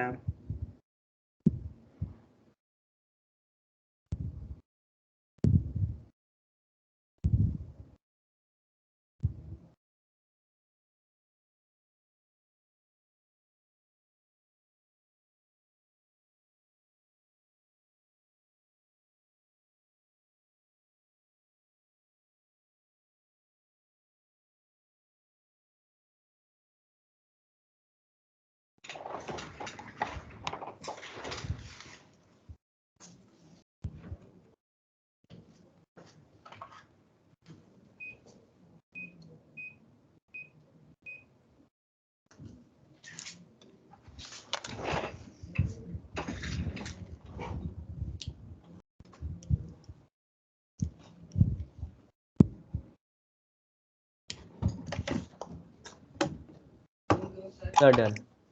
ओके, अब जिस दिन भी क्लास please. बड़ी होगी, हाँ हाँ कर लो, जिस दिन भी क्लास बड़ी होती है ना, उस दिन तो अपन ये एक्टिविटी रख सकते हैं। और जिस दिन क्लास छोटी होती है उस दिन मैं इतना वक्त नहीं दे पाऊंगा हर क्वेश्चन में। सर आपने सर, बोला था ना हाफ एन आवर की बाद में लोगे। वो अभी 11th वालों का चल रहा है। आज तो 11th वालों को इंटीग्रेशन कराया मैंने 4 घंटे, बेचारों की बात। सर 12th वाला। हाँ 12th वालों को, 12th सर, में 12th वालों को 4 घंटे पढ़ाया आज इंटीग्रेशन। आज सिर्फ मैथ्स के लेक्चर लग रहे हैं ना उनमें, तो वो भी थक गए आज। और फिर उसके बाद एक मैथ्स का टेस्ट भी रख दिया उनका 1 घंटे का। चलो खैर, अपन करते हैं ये क्वेश्चन को। 1 minus x into 1 minus 2x into 1 minus 2 square x, blah blah blah. अब इस थ्योरी को समझने के लिए हम फिर से जाते बेसिक फंडामेंटल पार्ट 1 में। जिन्होंने अटेंड नहीं किया था, कृपया करके अब वो अच्छे से समझ लेना। लॉजिक क्या है? लॉजिक ये है, जब कभी भी तुम्हें ऐसा दिखे, कैसा दिखे? ऐसा जब कभी भी तुम्हें दिखे। हालांकि ये मैंने तुम्हें बताया था ऐसा मैंने कब बताया था? क्वाड्रेटिक के वक्त भी बताया था कि जब इन सभी फैक्टर्स को ओपन करूंगा तो नंबर ऑफ टर्म्स n है, अगर x raise to n minus summation of xi x raise to n minus 1 plus summation of xi xj, ये बताऊंगा इसका मतलब क्या है, x raise to n minus 2 minus and so on. ये expansion होता है भाई। हमने क्या ऐसा पढ़ा था क्यूबिकल रूट में, याद आ रहा है? x minus alpha, x minus beta, x minus gamma. देखो अभी सबको क्रैक हो जाएगा। सम ऑफ द रूट्स याद आया कि अभी भी भूल बुटाए बैठे हो? Alpha beta, beta gamma, gamma alpha, x minus alpha beta gamma, आखिरी टर्म ऐसा जाता जाएगा। तो आखिरी कांस्टेंट रहेगा इन सबका मल्टीप्लिकेशन। समझ आया कि नहीं बेटा जी? बोलिए। तो ये होता है भाई सम। बेटा ये नहीं समझाऊंगा मैं, ये नहीं समझाऊंगा बेटा। उसके लिए तो तुम्हें पढ़ना पड़ेगा cubical part, fundamental, quadratic equation, तुम्हें सब पढ़ना पड़ेगा उसके। ठीक है, ये होता है। बाकियों को याद आ गया कि रूट्स को अपन इस टाइप से लिख सकते हैं? Yes sir.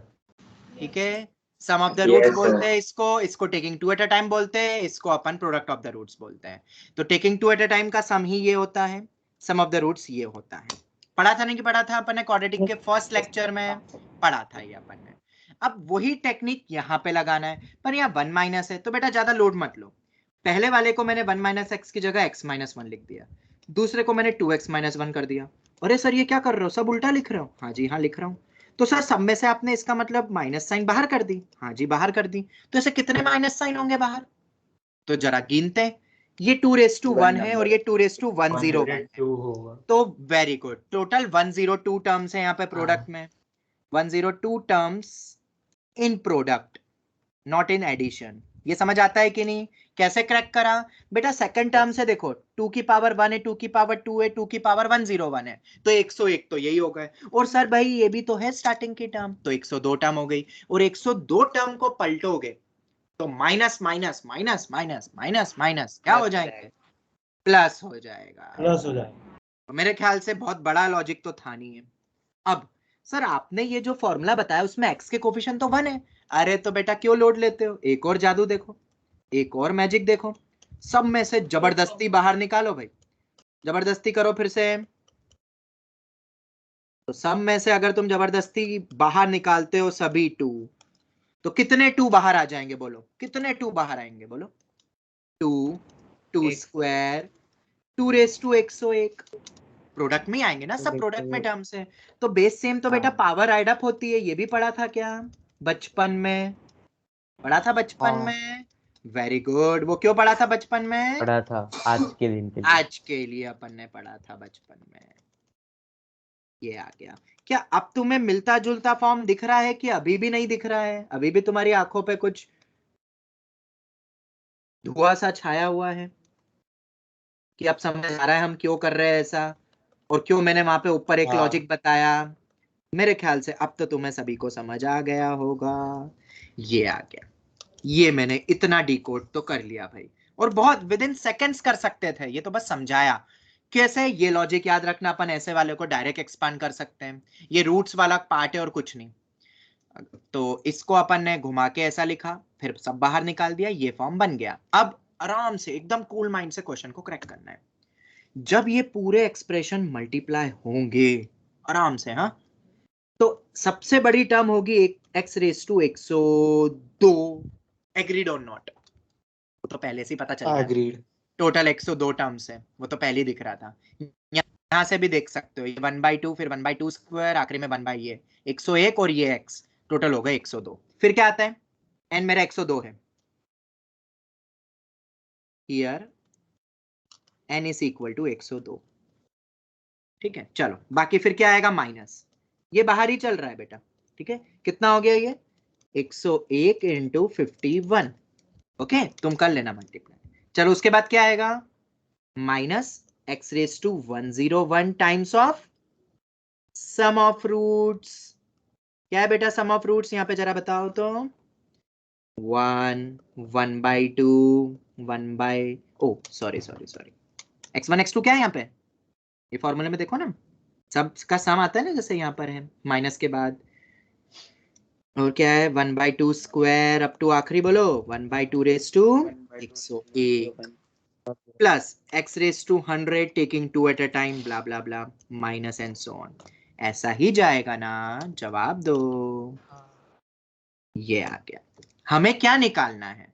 हमें मतलब है नाउ x रेज टू 102 का कोएफिशिएंट 2 की पावर में 101 इंटू 51। यस और नो? ये बेटा सब में मल्टीप्लाई होगा ना, खा मत जाना उसको, वो पूरे टर्म्स के पूरे ब्रैकेट के बाहर है वो। समझ आता है कि नहीं आता है? चलो अब x रेज टू 101 का बताओ कोएफिशिएंट, ध्यान से। हाँ 2 raised to 101 into 51. माइनस, भाई माइनस को मत खा जाना, माइनस बाहर कर दो। 1 + 1/2 + 1/2 square up to 1/2 raise to 101। Sir इसको कैसे सॉल्व करेंगे? ये तो आपने पढ़ाया ही नहीं। अरे भाई नहीं पढ़ाया? ऐसा इल्जाम GP लगाने से पहले पहला लेक्चर रिवाइज कर लेना। तो ये हमारा क्या है? जीपी है। भाई याद आया जीपी कुछ होता था? Geometric progression. आया बेटा जियोमेट्रिक प्रोग्रेशन? अभी तक हमने यूज नहीं करा था। अब वो तुम्हारा एनसीईआरटी वाला फॉर्मूला लगाता हूँ, ठीक है? कॉमन रेशियो कितना आ रहा है बताओ? Common ratio 1/2। फर्स्ट टर्म कितना है? तो फ्रैक्शनल रहता था कॉमन रेशियो, तो एनसीईआरटी ने क्या बोला? वो उल्टा वाला यूज कर लो। तो लो भाई अपन वो यूज कर देते हैं। कर सकते हैं ना बेटा? यही होता है ना फॉर्मूला, सम का फॉर्मूला। चलो एन कितना है भाई? एन भी तो चाहिएगा। एन कितना है? 1 2 3 101 और पहला वाला 102। चलो अरे वाह ओम व्यास, तुमने इस बार सही बताई नंबर ऑफ टर्म्स। पहले तुमने बहुत डांट सुनी है मुझसे नंबर ऑफ टर्म्स में। चलो अच्छी बात है, अब सीख गए, वरना फिर बोलते सर 102 कैसे हुआ, मुझे तो 101 दिख रहा है। चलो A1 हो गया। 1 माइनस कॉमन रेशियो 1/2 है, नंबर ऑफ टर्म्स 102 है, अपॉन में 1 माइनस 1/2। हाँ जी, ये किसी ने करा क्या? किसी को आता है क्या 101 इंटू 51? यहाँ पे कोई है जो मल्टीप्लाई करके बताएगा? होता है 5150 5151 होता है। yes sir सर ये पैटर्न 01 के।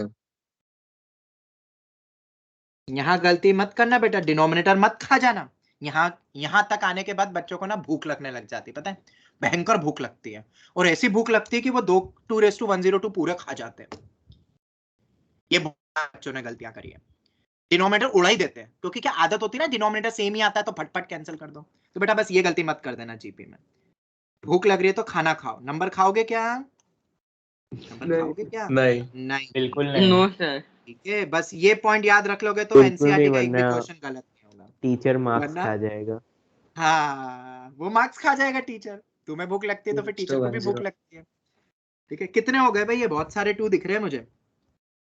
इसके पहले कि हमारा दिमाग खराब हो, थोड़े बहुत सॉल्व कर लो। और ये नीचे वाला ऊपर भी जाएगा ना, 1 2 और। हाँ सर, तो वो कट जाएगा ना 2 तो मैं ऐसा करता हूँ, इसको 5152 कर दूं डायरेक्ट। ऐसा कर दूं? हाँ सर। ये ऊपर गया है ये वाला, ठीक है, और ये डिनोमिनेटर में। फटाफट इसको सिंप्लीफाई कर लो तो जरा। कितने कम हो गए? 5152 में से 102 गए, कितने बचे? बोलो बोलो बोलो। 50-50 हैं? 5050 हाँ सर 50-50 वाह, 50-50 चलो ये आ गया। तो अब थोड़ा सा और अच्छे फॉर्म में लिखिए।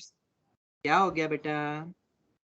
सर आपको वही पूछा था, कैलकुलेशन बहुत बड़ी आएगी, तो आपने बोला कि नहीं छोटी। नहीं, मैंने बोला मुझे नहीं पता, मैं कभी आंसर ही नहीं देता हूँ क्वेश्चन जब देता हूँ तो। आई डोंट नो, कुछ भी आए आंसर होगा। भाई ये 50-50 और 102 कितने होते हैं? 50-50 और 102 मैंने उल्टा लिख दिया है।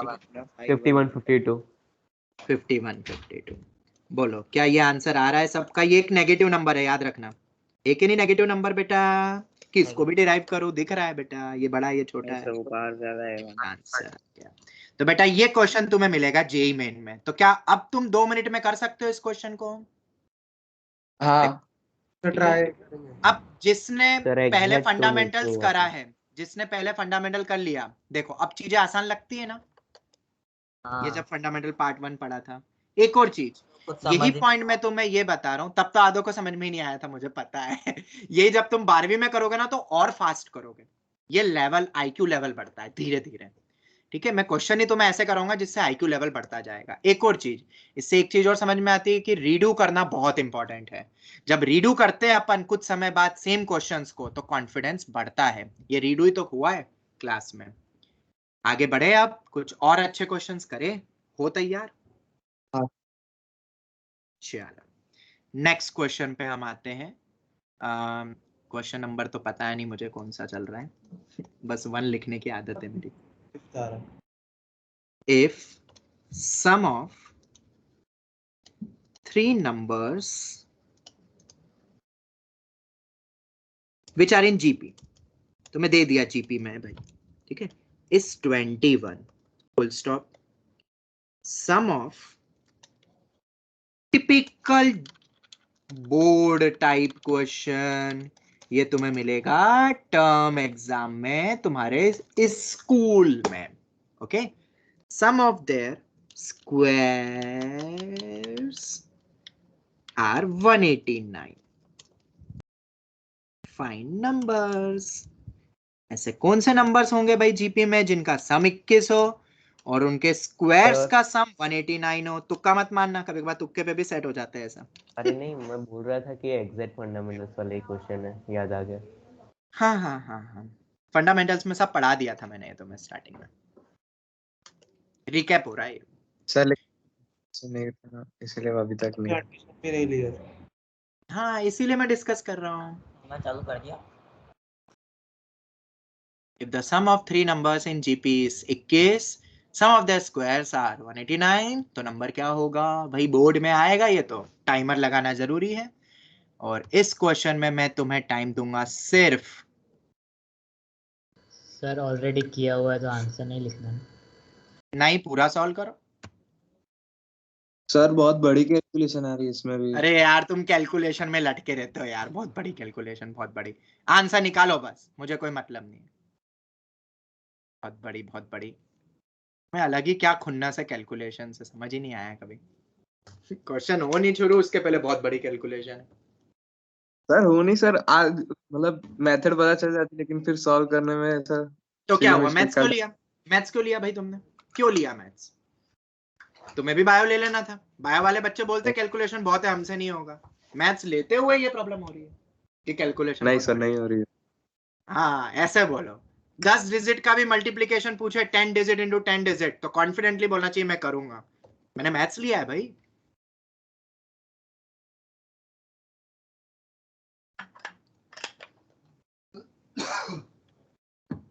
बट हाँ, कई बार लोग ना मूर्ख बन जाते हैं, कैलकुलेशन में लगे हुए और कैलकुलेशन थी नहीं क्वेश्चन में। तो ऐसा नहीं हो जाए। फॉर्मूला से करना है आगे। देखते हैं देखते हैं देखते हैं। जब तक ये टाइमर चल रहा है तब तक मैं कुछ चीजें रिकॉल करवा दूं भाई। रिकॉल का पार्ट शुरू होता है अब। क्या है वो? सर 3 6 12। हाँ हाँ हाँ हाँ, सही है सही है। हाँ सर वही है। AP terms assume A plus D, A plus 2D, blah blah blah blah blah। और जैसे कि मान लो 3 टर्म्स है, A minus D, A plus D। भाई पढ़ा था कि नहीं भाई 10वीं कक्षा में कुछ ऐसा? ओके। और 4 टर्म्स होती थी तो क्या जादू होता था? 3 minus 3D plus 3D A minus 3D, A minus D, A plus D and very कैसे भी गुड। करके सम में डिफरेंस 0 करना। मतलब कॉमन डिफरेंस 2D होता है इसमें कॉमन डिफरेंस D होता है। और ऐसे इवन और ऑड के ज्यादा टर्म्स के भी तुम लिख सकते हो ना भाई? जवाब दो। हाँ तो बेटा जीपी ने किसी का कुछ बिगाड़ा थोड़ी ना है, जीपी में भी ये जादू चलता है। A r square, a r cube, blah blah blah, ये तो नॉर्मल हो गया। बट एक और भी तरीका है भाई, वो तरीका क्या है? A/R A और AR। बिल्कुल। अब जो मेरे साथ साथ एनसीईआरटी आरडी कर रहा है, देखो ये बेनिफिट बता रहा हूं मैं एनसीईआरटी सॉल्व करने का। जो मेरे साथ एनसीईआरटी आरडी साथ में सॉल्व करेगा तो उसका कॉन्फिडेंस ही एकदम हाई हो जाएगा, क्योंकि उसको बेसिक चीजें सब आती है। बच्चे यहाँ पे यही गड़बड़ कर देते हैं, एनसीईआरटी आरडी ना सोल्व करते हुए मेरे साथ कुछ और करेंगे, और फिर बोलते हैं कि बहुत हाई फाई पढ़ाते टीचर। अरे नहीं पढ़ाता हूँ भाई, समझो तो बात को, मेरे अकॉर्डिंग चलो ना।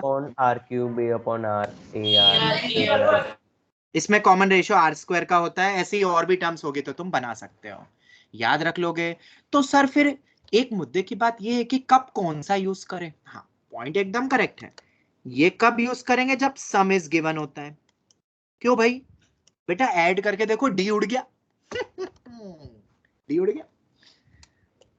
और अगर इधर देखोगे तो जब प्रोडक्ट गिवन होता है तो आर उड़ जाएगा, यस और नो? यस जब जीपी के टर्म्स का प्रोडक्ट दे तो ऐसा यूज करो, नहीं दे तो नॉर्मल यूज करो, और वहां पे सम गिवन दे तो वैसा यूज करो। ये टीचर ने तुम्हें 10वीं में बताया होगा, एपी में भाई बिल्कुल बताया होगा, या एनसीईआरटी में तुमने जब क्वेश्चन देखे होंगे तो तुम्हें पता चला होगा। तो भाई ये लॉजिक है। क्या ये लॉजिक सबको समझ आ गया कि नहीं आया? आ गया। चलो तो हम अपने क्वेश्चन पे आते हैं, बैक टू द क्वेश्चन। तुम्हें सम दिया और स्क्वायर का सम दिया है, क्या प्रोडक्ट गिवन है क्या भाई? प्रोडक्ट गिवन है क्या? नहीं। तो गलती से भी ये वाले मत उठा देना, फालतू में कैलकुलेशन को पेचीदा बनाओगे, और फ्रैक्शनल नंबर का एडिशन तुम्हें आता ही नहीं है, तुम्हें पता है। तो हम कौन सा यूज करेंगे? ये वाला यूज करेंगे। बोलो रे बोलो, जल्दी बोलो, जवाब दो। Yes sir. तो अब एक चीज हाँ। और याद रखना, तुम्हारे बोर्ड लेवल के क्वेश्चंस के लिए मैं एक टिप देता हूं। जब भी ऐसा क्वेश्चन आए, ये टर्म्स जीपी में है और फिर आगे क्वेश्चन बनता है, तो उनको सपोज कर लो ये, बस फिर जीपी का कोई रोल नहीं है, जीपी खत्म, क्योंकि ये टर्म्स तो जीपी में ही है। अब क्वेश्चन को प्रोसीड करो, जैसे जीपी दिया ये मान लो, याद रखोगे बेटा ये पॉइंट, जब भी एपी दे ये मान लो। कब कौन सा मानना है वो मैंने तुम्हें बता दिया, ठीक है? तुम्हारे आधे क्वेश्चन तुम देखोगे ऐसे ही फटाफट सॉल्व हो जाएंगे। Sum of the three numbers in GP is 21. तो भाई मान लो sum of the three numbers in GP A plus AR square, यही लूंगा ना। प्रोडक्ट गिवन नहीं है तो मैं ये नहीं लूंगा। ये किसके बराबर दिया है? 21 दिया हुआ है, और दूसरा क्या दिया है? इनके स्क्वायर का सम। लो भाई लो, कर दिया हमने स्क्वायर। किसके बराबर दिया है? 189। मुद्दे की बात अब ये है, हाउ टू सॉल्व। भाई कैसे करेंगे सॉल्व? तो एक खास बात है, अगर तुम थोड़ा दिमाग लगाओ तो इसमें से ए स्क्वायर कॉमन निकल रहा है। अरे जी निकल रहा है कि नहीं? तो इस वाले में से भी ए तो बाहर यहां भी निकला था, तो सर आप क्यों ना इन दोनों को डिवाइड कर दो। अरे नहीं यार, यही तो गड़बड़ कर दी। डिवाइड करेंगे तो एक ए भी बच जाएगा, तो स्क्वायर करके डिवाइड कर दे क्या, ताकि एक ही वेरिएबल में आ जाए। इतना लॉजिक मेरे ख्याल से तुम सोच सकते हो, it is not that much tough. तो हम क्या करेंगे? इसका स्क्वायर करेंगे। क्यों कर रहे हैं अभी तुम्हें बस समझ में आ जाएगा। 21 का स्क्वायर पता है क्या किसी को? 441 होता है क्या? 441। चलो इन दोनों को अब मैं करूंगा डिवाइड। तो भाई ए स्क्वायर तो गया, 1 plus r square plus r raise to 4 upon में 1 प्लस आर स्क्वायर का होल स्क्वायर, 189 बाय 441। अब लगेगा बेसिक फंडामेंटल पार्ट 2 का एक बहुत इंपॉर्टेंट फॉर्मूला, जिसपे बहुत स्टार लगाए थे और कहा भी था कि तुम आगे जाके भूलने वाले हो। पार्ट 2 या पार्ट 1? पार्ट 2 में बेटा, पार्ट 2 में बात कर रहा हूँ, या पार्ट 1 में बताया था? पार्ट 1 में बताया था। पार्ट 1 में बताया क्या? कोई बात नहीं, कोई बात नहीं। क्या अब याद रख लोगे ये एक्सपेंशन? ये बहुत इंपॉर्टेंट है भाई, भूल गए ना तो गया, जेई मेन भी गया, बोर्ड भी गया, सब गया। सर ये कैसे बना? तो भाई जादू देख लो, अब जादू का प्रूफ बता देता हूँ। प्लस आर स्क्वायर और माइनस आर स्क्वायर, देखो अब मैजिक दिखेगा तुम्हें। दिखा किसी को कि अभी भी नहीं दिख रहा है? दिख गया सर। दिख गया। ये सब मैंने बेसिक फंडामेंटल पार्ट 1 में बताया था। जिसको भी वक्त मिलता है जब कभी, तो बेटा करना जरूर हो। मैंने बेसिक बेसिक चीजें बताई हुई थी जो शायद तुम्हें नहीं पता होगी 10 से 11th में आते सर समय। आपने पूरा का पूरा अलजेब्रा बता दिया था। हाँ, जो हाँ 9th 10th में है, पर शायद उतना तुमने सीरियसली नहीं देखा होगा। खैर कोई बात नहीं, एड सब्ट्रैक्ट कॉन्सेप्ट से ये समझ में आ गया। ठीक है, तो अब भाई ये ऊपर वाला कुछ एक्सपांड हो जाएगा भाई। हाँ सर वही। सर कंप्लीटिंग होल स्क्वायर से भी वही हो रहा था और उससे काट दिया, ये तब पता नहीं था पर। ओके ओके ओके ओके, एक एक कैंसिल हो रहा है। ये 189 441 जाते हैं क्या? हाँ हाँ सर सर 9/2 21 मतलब 3/7 अरे यार एक बार में नहीं बताओगे। 3/7 3/7 r square minus r plus 1 r square plus r plus 1। भाई तुम्हारा वक्त अब शुरू होता है।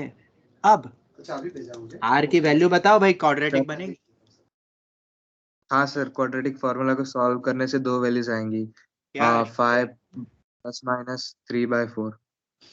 अरे क्या बोली वैल्यू? 2 हाँ 2 2 and और 1/2। 1/2 ये आ 2 जाए। और 1/2 आ रही है। ये तो मैं सॉल्व करके नहीं बताऊं कि ये भी बताऊं? बताओ सर, ये वही कर रहा था अभी, इसके आगे करने नहीं दिया आपने, टाइमर हो गया। अरे यार उसके लिए मैं माफी चाहता हूँ, मैंने तुम्हें यही रोक दिया। ओके चलो आर आ गया। तो अब ये बता दो भाई, दोनों केस में आप कितना होगा? इसको कहाँ रखेंगे? Put in. किस में रखोगे? कहाँ रखेंगे, कहाँ रखेंगे? पहले में रख दे क्या? 1 में रख। इसको 1 बोल देता हूँ। a plus a r, a times of 1 plus r square किसके बराबर था ये? 21। 7 = This 3। implies when r is equal to 2, what is a? r is equal to half, what is a? 2 में 3 आएगा एंड हाफ में 4 है। 2 में 3 आएगा और हाफ में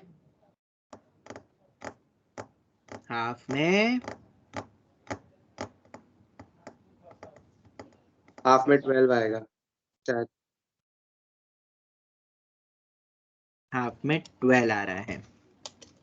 बोलने के बाद शायद बोल देते हो ना, मतलब पूरा मजे ही किड़किड़ा कर देते हो। अरे सर तो गलत। तो क्या है ऐसा? तो तुमसे कभी भी कुछ भी पूछे, तुम तो कभी इंटरव्यू में बैठ मत जाना, किसी भी इंटरव्यू में ये बोलोगे नहीं शायद गलत हो जाएगा, ये बोलोगे नहीं शायद गलत हो जाएगा, ये नहीं नहीं शायद गलत हो जाएगा। ऐसा थोड़ी ना होता है इंटरव्यू। वो बोलेगा कि तुम बोल क्या रहे हो, इतनी बार शायद बोलोगे तुम क्या तुम्हारा नाम ही शायद रख देंगे वो? चलो सर वो बोलेंगे पगार लोगे तो शायद। हाँ सब में शायद लगा देंगे वो तुम्हारी लाइफ में। इतना शायद मतलब बाप रे। चलो ठीक है, जैसा था गलत होगा ना, कॉन्फिडेंस तो लाओ यार। और वो पक्का था कि उल्टा होगा बेटा, मैंने तो इतना दिमाग भी नहीं लगाया। 12 तुमने बोला, मैंने करेक्ट मान लिया। पता है क्यों? क्योंकि नंबर्स का उल्टा फॉर्म देखो तो भी जीपी होता है भाई।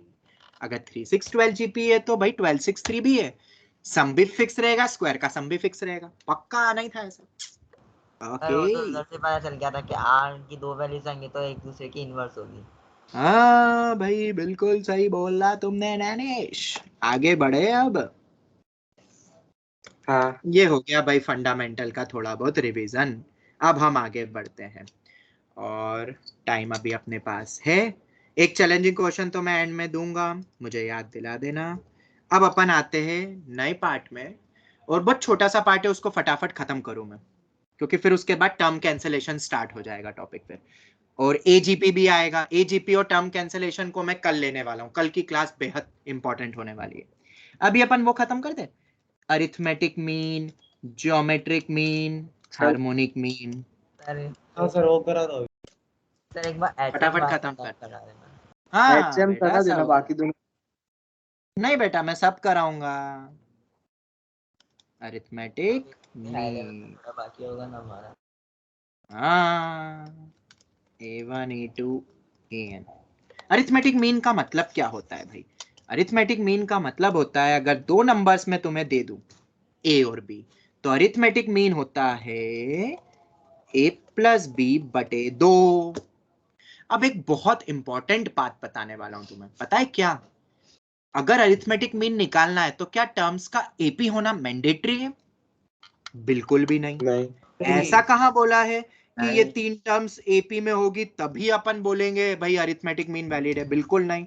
ये बच्चे को सबसे बड़ा मिथ होता है कि सर एएम तो एपी से आया है तो ये तो एपी में होगा। नहीं बेटा, यही तो गलत है।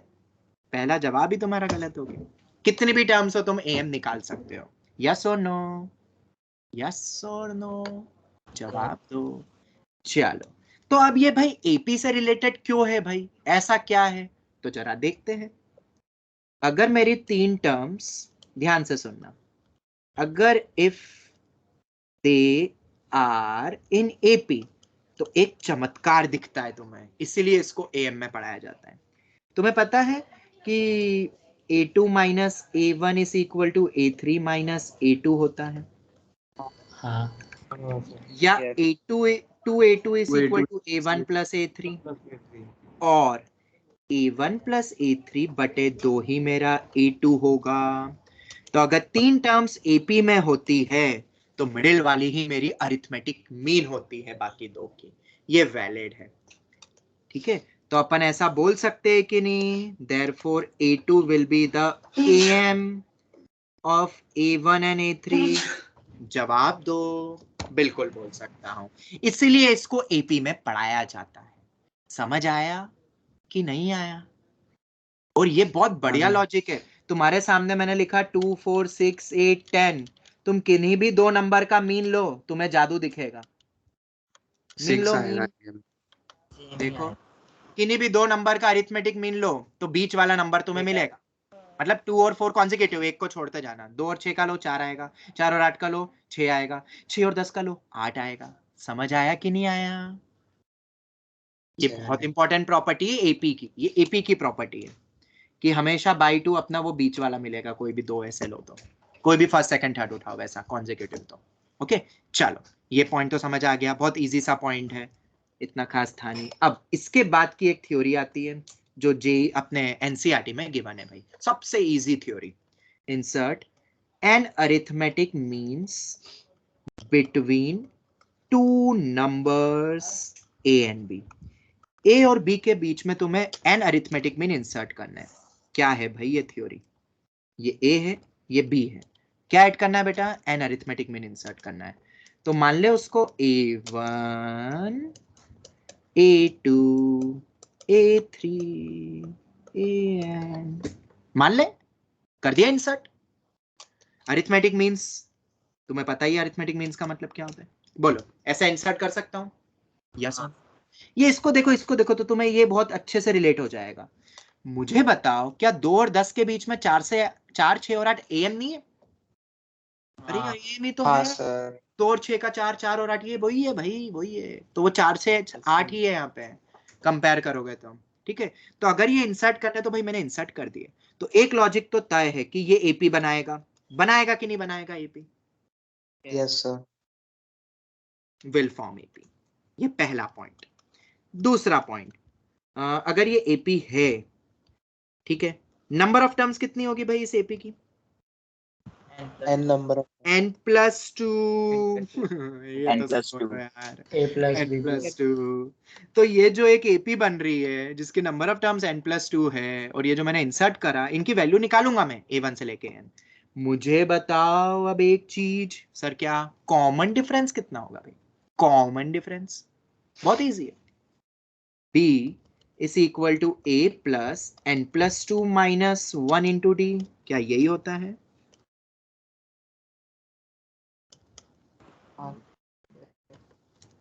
यही होगा आखिरी टर्म, पता है ना?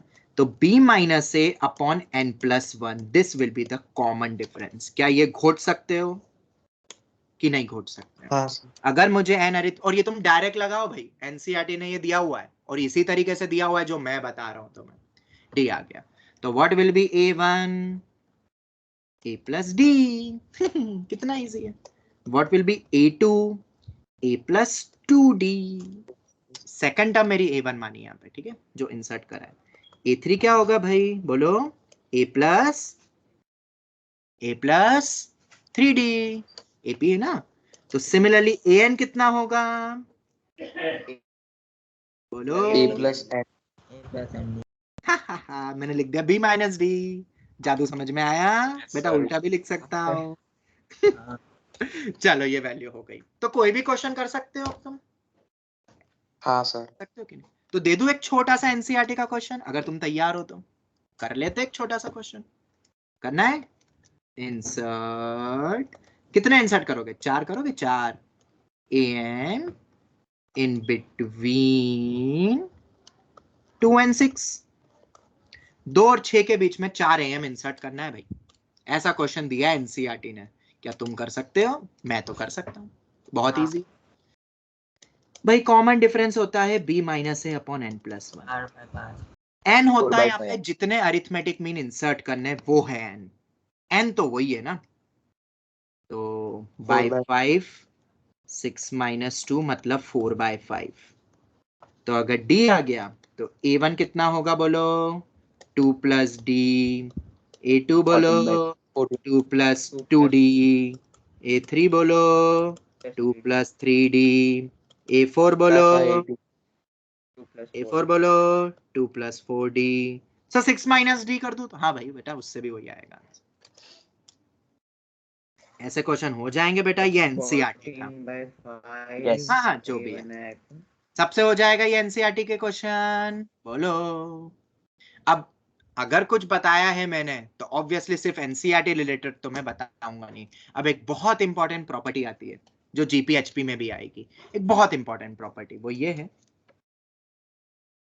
सम ऑफ एन. और प्रूव कर सकते हो तुम, ये खुद ट्राई करना, ये मैं नहीं बताऊंगा. Try to prove it on your own. Boards में आता भी है. Sum of n arithmetic means inserted between 2 numbers. Generally positive में ही बात करते हैं अपन, ठीक है. पॉजिटिव में ही डिफाइंड होता है सब कुछ. Positive numbers A and B is equal to n times single arithmetic mean between है वो A and B. क्या बोला मैंने, जरा इसको तुम मैथमेटिकली लिख सकते हो. Sum of n arithmetic mean inserted between 2 numbers A and B, उनका सम बोले तो A1 plus A2 up to AN किसके बराबर होगा बोलो, n times single arithmetic mean. हाँ सर, लॉजिकली समझ आ गया. लॉजिकली आए नहीं आए पर तुम डिराइव कर सकते हो खुद, ये तुम करना. पर ये बहुत इंपॉर्टेंट प्रॉपर्टी है भाई. इतनी इंपॉर्टेंट है जितना तुम सोच भी नहीं सकते हो. और सबसे खास बात बताऊं, it is valid in AP also. क्या ये एपी की भी प्रॉपर्टी बोल सकता हूं, क्योंकि बीच की टर्म्स वही होती है. जवाब दो. बिल्कुल होती है. It is valid in AP. क्या नहीं विश्वास होता है? लो भाई दिखा देता हूँ. yes, सर n को 2 को बाहर निकाल दो फिर. हाँ 2 4 6 8 10 मान लिया. देखो अगर 4 प्लस 6 प्लस 8 पूछता हूं मैं, ये बीच की टर्म्स क्या है मेरी, अरिथमेटिक मीन्स जो इंसर्ट करें, तो n किसके बराबर होगा, 3 होगा. 5 मत बोल देना भाई. Single arithmetic mean 2 plus 10/2. बोलो क्या ये मैजिक, क्या ये दोनों चीजें बराबर है? हाँ. तो ये वाली प्रॉपर्टी तुम्हें काम आ सकती है एपी में. कभी कभार एपी में बीच की टर्म्स तुमसे पूछ ले फर्स्ट क्लास को छोड़ के, भाई लगा देना एएम का फॉर्म प्रॉपर्टी, मजा आ जाएगा. बोलो डायरेक्ट सम मिल जाएगा तुम्हें. एग्री करते हो? याद रखोगे कि नहीं रखोगे? रख लो यार, याद रख लोगे तो अच्छी बात है. चलो ये हो गया भाई इंसर्शन एएम. बहुत बच्चे बोल रहे थे सर पढ़ा दो. लो भाई पढ़ा दिया. अब तो हो जाएगी ना एनसीईआरटी इस टाइप के क्वेश्चन की. हाँ सर. आरडी के इसके एक बार कर. क्या बोल रहे हो? हाँ इंसर्ट. हाँ जो करना है करो, जहां से करना है करो. आगे बढ़े. अब मैं ज्योमेट्रिक मीन में भी बता दूं यही थ्योरी जो गिवन है. मैंने इनइक्वालिटी वाला तो तुम्हें बताया हुआ है, वो भी मैं बता दूंगा नेक्स्ट क्लास में. अभी ये इंसर्शन वाला पार्ट खत्म कर दूं मैं. ओके, जो एनसीईआरटी ने दिया है. अब आते हैं अपन जियोमेट्रिक मीन। भाई ज्योमेट्रिक मीन क्या होता था? दो नंबर्स के बीच का ज्योमेट्रिक मीन बोलो भाई। Root a b. तीन नंबर्स का बोलो भाई। बोलो बोलो। 1/3 cube root of ABC and so on. बोलो, ये सबको पता है? Yes sir. किसी को कोई डाउट? किसी को कोई डाउट? ये सबको पता है। क्या जीपी में होना मैंडेटरी है क्या एबीसी को? नहीं, ये तो नॉर्मल मीन है, समझ आ रहा है ना? एवरेज है, ये एवरेज ज्योमेट्रिक के थ्रू निकलता है। समझ आ गया सबको कि नहीं आया? अब ये जीपी से कैसे रिलेटेड है जरा वो देखते हैं। भाई जीपी लो भाई, कोई जीपी वाली टर्म्स लो कोई, बोलो। 2 4 8 16 32। ठीक है, ये अभी तीन टर्म्स लेते हैं। चलो मैं चेक करता हूं। अगर ये तीन टर्म्स जीपी में है, ठीक है, तो जीपी में तो इसका मतलब b बाय ए सी बाय बी के बराबर होगा कॉमन रेशियो। जवाब दो। मतलब बी स्क्वायर इक्वल टू ए सी, मतलब b क्या हो जाएगा? रूट ए सी। अपन पॉजिटिव नंबर्स में ही बात करते हैं, इसलिए मैंने प्लस माइनस नहीं लगाया। ये समझ आया कि नहीं? बोल दो रे, बोल दो। अगर तीन जीपी में है तो इससे क्या समझ में आ रहा है? अगर ये एबीसी जीपी में है, देयरफॉर बी क्या होगा? Geometric mean of a and c. बोलो रे, जवाब दो रे, जल्दी से दो रे। अरे बोलोगे कि नहीं बोलोगे? हाँ सर। ठीक है, तो अगर ऐसा बोलते हो तो देखो अब जादू। जादू ये देख लो। 2 और 8 का ज्योमेट्रिक मीन बोलो। 4 आया कि नहीं आया बीच का? चलो 4 और 16 का बोलो। 8। अरे मतलब क्या हो गया इससे? जीपी के बीच ये सभी नंबर्स बीच में क्या है बेटा? ज्योमेट्रिक मीन ही होते हैं। तो अगर ये जादू समझ में आ गया तो भाई इंसर्ट वाला कर दे अब काम। बिल्कुल कर ले। Yes sir. Insert NGMs between a and b. दो नंबर्स के बीच में n ज्योमेट्रिक मीन करता है और ये हमें ऐड करना है। यहाँ तो मैंने दे दिया था किसी भी एक जीपी, तो भाई ऐड करना है, तो इसका मतलब मैं ये मान लू G1 G2 G3 up to Gn comma b. जवाब दो भाई, जवाब दो। हाँ सर, मान सर। तो क्या ये मेरी जीपी होगी? ये टर्म Yes, जीपी में होती है ना? अभी हमने देखा भाई जीपी में होती है। तो नंबर ऑफ टर्म्स कितनी होगी भाई इस जीपी में? n+2। फर्स्ट टर्म भी गिवन है, लास्ट टर्म भी, खैर फर्स्ट टर्म गिवन है। तो भाई क्या तुम वो कॉमन रेशियो निकाल सकते हो? बहुत इजी है। तो भाई एक फॉर्मूला पढ़ा है अपन ने tn का, AR⁻n−1 जीपी में पढ़ा है कि नहीं? तो बस वो क्यों पढ़ा था 2-3 दिन पहले, आज के लिए। तो आखिरी टर्म है b a into r⁻, number of terms n+2 है -1। तो b बाय a, ये n+1 हो गया, अपॉन में उधर ले जाओ 1/n+1। क्या यही होगा r?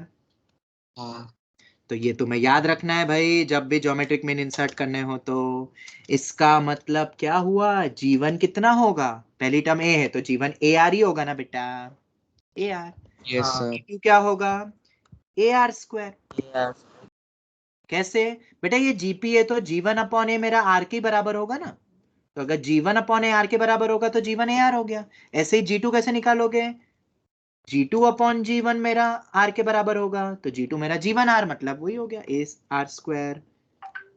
G3 क्या होगा? AR³ and so on so on so on. Gn क्या होगा? AR²n या जादू। b बाय r भी तो कर सकता हूँ बेटा, आखिरी पता है। चलो, तो अगर ये समझ में आ गया तो भाई क्वेश्चन दूं कि हो गया? सर एक मिनट, इक्विवेलेंट टू सिंगल जीएम्स में कौन सा लगेगा? जैसे ऊपर वो पॉइंट बताया। क्या बोल रहे हो बेटा? एएम में अभी हमने देखा ना n इंटू a+b/2। आ रहा हूँ प्रॉपर्टी बेटा, अभी वो इसके बाद आएगी। अभी जो पढ़ रहे हैं पहले वो बताओ। किसी को कोई डाउट? और अगर कोई डाउट नहीं है तो भाई ये इंसर्ट कर लोगे कि वो भी क्वेश्चन दूं एक और फिर से? आर निकालोगे फिर रख दोगे, कर लोगे मेरे ख्याल नहीं से। सर कर लेंगे। तो इसमें सबसे इंपॉर्टेंट प्रॉपर्टी जो कि जीपी में भी वैलिड होगी और अपन यूज करेंगे जीपी के क्वेश्चन में भी, मॉड्यूल में है ऐसे क्वेश्चन, तो भाई प्रॉपर्टी बता दो जल्दी से भाई। प्रोडक्ट आ जाएगा अब सम के बजाय, product of n geometric means inserted between two numbers. कौन से दो नंबर्स? A and B. और अपन क्या लेते हैं हमेशा नंबर्स को, जब भी ये कंसीडर करते हैं पॉजिटिव ही करते हैं, ठीक है। कभी कभार नेगेटिव में भी वैलिड हो जाता है बट पॉजिटिव में ही डिफाइंड होता है, बात खत्म हो जाती है। फिर एनसीईआरटी ने बोला भाई पॉजिटिव तो पॉजिटिव, अपन ज्यादा इसमें उलझेंगे नहीं। चलो तो सबको मल्टीप्लाई कर दो, सभी ज्योमेट्रिक मीन को मल्टीप्लाई कर दो, तो तुम्हें पता है क्या दिखेगा? nth पावर क्या मिलेगा बोलो? Equals to nth power of single geometric mean of a and b. नहीं सर अभी भी समझ नहीं आई ये प्रॉपर्टी। अरे कोई बात नहीं, ये लो G1, G2, G3, Gn। AB का अंडर रूट यही होता है और उसका nth पावर, क्या ऐसे ही बोलूंगा मैं? Single geometric mean. बोलो बेटा, किसी को कोई डाउट है तो? अब तुम्हें पता है ये मैजिक, ये जीपी में भी वैलिड है भाई। सबसे मैजिक की बात ये है क्योंकि जीपी में हर एक टर्म बीच में arithmetic mean he geometric mean he होती है, तो भाई अगर ये वैलिड है तो एक एग्जांपल से समझ ले, जीपी ऑल्सो। कोई नंबर बोलो, 2, 4, 8, 16, 32, अपना सदाबहार। अब एक जादू देखो, अंदर वाले तीन टर्म्स का प्रोडक्ट जो कि ज्योमेट्रिक मीन ही है, 2 इंटू 32 की पावर में कितनी टर्म्स है? n इक्वल टू, बीच में टर्म्स कितनी है? 3 है ना, 3/2। क्या ये दोनों बराबर है? चेक करो। हाँ बेटा यही तो जादू है, यही तो कहानी में ट्विस्ट है। और ये लगती है प्रॉपर्टी किसमें? जीपी में। जब तुम्हें कुछ टर्म्स दे दे जीपी में और बीच के टर्म्स का प्रोडक्ट का यूज हो रहा है कहीं पे, बेटा this is the best property. समझ आया कि नहीं आया? सर मॉडल क्वेश्चन 28 में हम इसी से करेंगे ना? बेटा वो अभी देखा नहीं, वो देख लेंगे बाद में, अभी पहले पढ़ ले। चल तुम ट्राई कर लेना। किसी को कोई डाउट? बोलो रे बोलो। चलो तो अगर इस पार्ट में कोई डाउट नहीं है तो इसके बाद का पार्ट क्या आएगा? आखिरी हार्मोनिक मीन, जिससे तुम्हें डर लगता है। तो जरा देखते हैं भाई, 2 नंबर का geometric harmonic mean 2/1/a + 1/b, जिसको अपन 2ab तो अपॉन शायद से एनसीईआरटी में नहीं है ना? कोई बात नहीं, पर जेई मेंस में तो है ना। हाँ मतलब जस्ट ABPY पूछ में रहा भी था। है। हाँ नहीं है प्रैक्टिस। बेटा, उन्होंने नहीं दिए हैं, शायद आरडी ने दिए हो तो देख लेना। नहीं सर तीन आरडी में नंबर्स भी का आरडी में भी नहीं है। तो अपने मॉड्यूल में गिवन है, मेरे को नेक्स्ट क्लास में याद दिलाना, एक आध में क्वेश्चन करवा भी दूंगा इस पे प्योरली, जिसमें प्रॉपर्टी लगेगी और बहुत जबरदस्त क्वेश्चन जो कि एक्सपेक्टेड है जेई में। ओके मुझे याद दिला देना बस। इसको अपन 3abc अपन वो तो नहीं लिखेंगे ना, पिछली बार भी जब मैंने फंडा पहले बताया था, इसको 3abc अपॉन a + b अलग ही बना लेते हैं, अलग ही अपना दिमाग लगाते हैं। वो इसमें बैठ गया, इसमें बैठेगा नहीं बेटा, इसमें पता है क्या बैठेगा? चलो बता देता हूँ, ABC upon BC plus BC ab plus + BC bc plus. तो पैटर्न इसमें है, पैटर्न इस वाले में पैटर्न नहीं है। ओके ये हो गया। तो पता है फिजिक्स में कहाँ लगता है? फिजिक्स में ये लॉजिक कहाँ लगता है? जब डिस्टेंस बराबर होता है दो पार्टिकल के बीच में तो उसका एवरेज स्पीड शायद हार्मोनिक मीन होता है। हाँ 2v1 और v2 जब अपॉन टाइम v1 बराबर v2 होता है, और जब टाइम बराबर होता है तब अरिथमेटिक मीन लगता है। AP। हाँ v1 + ऐसा v2 शायद बटा। तुमने पढ़ा होगा, एक स्टैंडर्ड रिजल्ट है जो 10th हाँ तक में काम सर आता पढ़ा है है। एवरेज वाले में। मुझे भी याद है, आज तक ऐसा रटा था मैंने बचपन में। सर आज 9th से में पढ़ा था, आज हाँ भी है। 9th-10th में आता है। काइनेमेटिक्स के पहले 2-3 लेक्चर में करा था हमने। चलो ठीक है, तो अगर ये तुम्हें समझ आ गया है भाई तो अपन वही ले लेते हैं। अब भाई इसका एचपी से क्या लेना देना है? अरे तो बहुत इजी है, अगर 3 टर्म्स को मैं HP में बोलता हूं तो हमें पता है कि 2/b 1/a प्लस 1/c के बराबर होता है। नहीं समझ आया ये कैसे आया? ये नहीं आया समझ में? AP वाला ही। हाँ, अरे 1/a 1/b 1/c किस में हो गया? AP में। तो बीच का डबल करो तो तो फिर प्लस सी होता है ना, वही होता है। जीपी में क्या होता है? B² = AC। ये भूलना मत, 3 टर्म्स अगर जीपी में होती है तो मतलब B² = AC या पॉजिटिव नंबर। इसमें तो बस अब तो हो गया, इसको थोड़ा रीअरेंज करो तो B किसके बराबर आएगा बताओ जरा? उल्टा करो रेसिप्रोकल 1/, और फिर 2 को उधर ले जाओ, यही आ रहा है ना। This implies B is harmonic mean of A and C. Yes or no? Yes or no? तो अगर 3 नंबर्स HP में हैं तो बीच वाला हार्मोनिक मीन है और C का। समझ आया कि नहीं आया भाई? आया सर।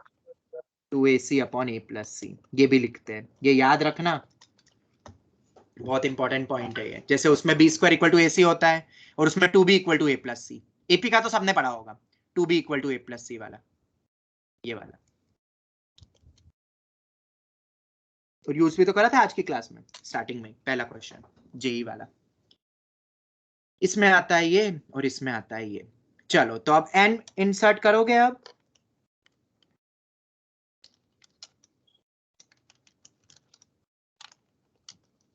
सर हम खुद कर रहे हैं। करोगे ट्राई? चलो तुम भी करो, मैं भी करता हूं।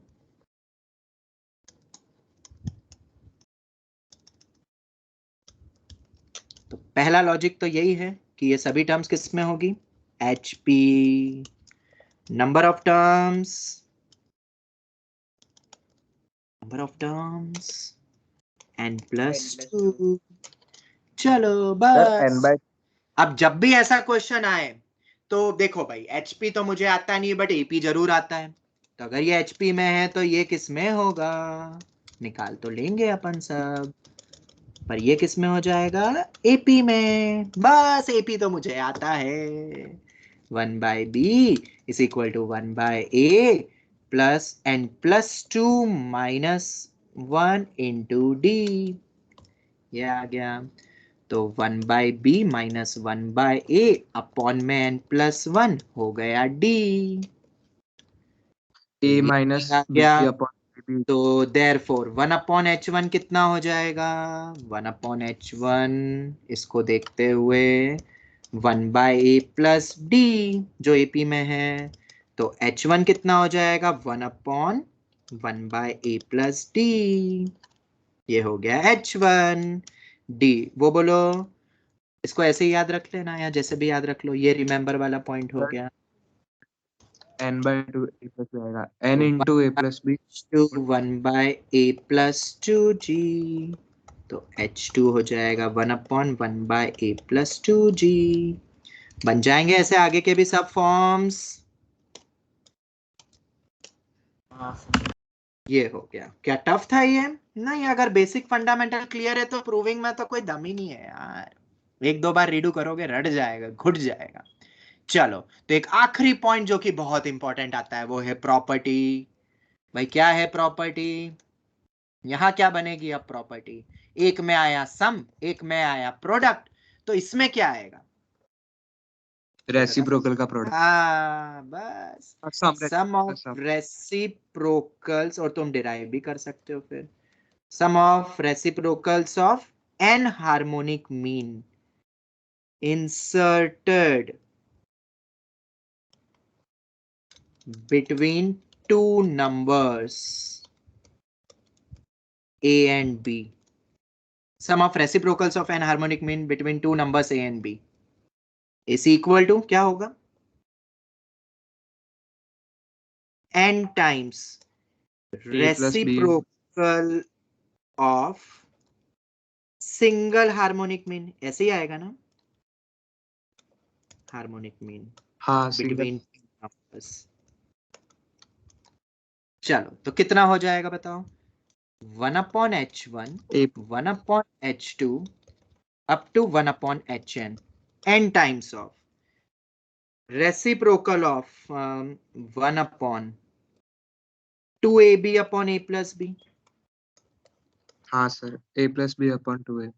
a प्लस बी अपॉन में 2ab। और ये बहुत ही ज्यादा इंपॉर्टेंट प्रॉपर्टी है क्योंकि ये किस में वैलिड होगी, HP में भी वैलिड HP में। होगी। बहुत इंपॉर्टेंट है भाई, valid in HP also.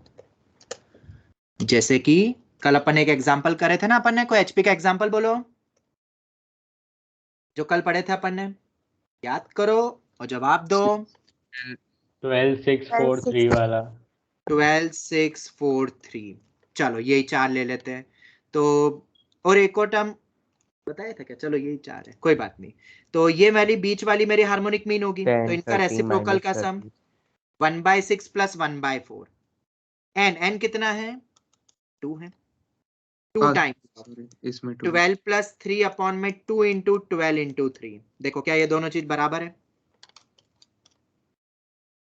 Check करो। हाँ सर बराबर। Hence proof।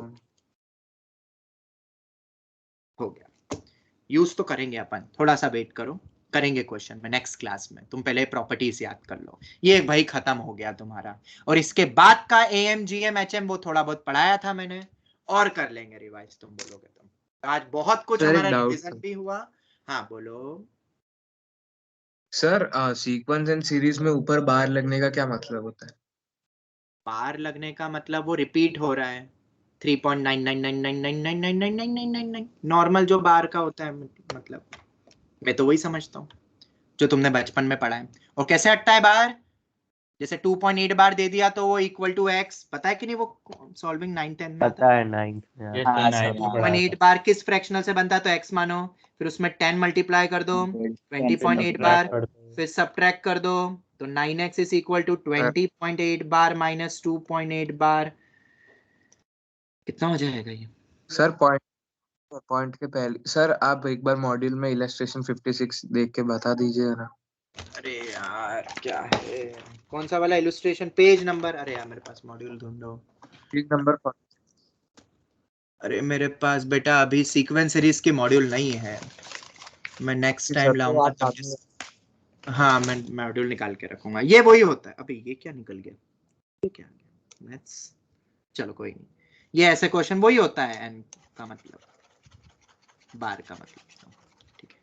चलो खैर, और चैलेंजिंग क्वेश्चन मैं ग्रुप में भेज दूं, फोटो देख लेना। हाँ सर। हाँ सर। यस ये हो गया, तो सबको समझ आ गई आज की क्लास? Yes sir. बड़ी क्लास थी, हाँ सर। बोरिंग तो नहीं थी ना क्लास आज की, बहुत सारी चीजें हमने पढ़ी हैं। No sir. चलो तो इन क्वेश्चंस को रिवाइज, हाँ इसलिए मैंने थ्योरी आखिरी में ली, पहले क्वेश्चंस करवाए। चलो तो अब अपन आगे कल कंटिन्यू करेंगे, और मंडे तक का तुम्हें टारगेट लेना है कि NCERT आरडी समाप्त हो जाए भाई, साइड में रख देना उसको, ताकि फिर नेक्स्ट वीक अपन सिर्फ अच्छे क्वेश्चन करके खत्म करेंगे इस चैप्टर को। इसी के साथ ही आज की क्लास समाप्त होती है। Thank you very much. Thank you sir. Bye thank you sir. Sir. Bye sir. Thank you sir. Bye sir. Thank you. Thank you. Thank you sir. Bye. Take care.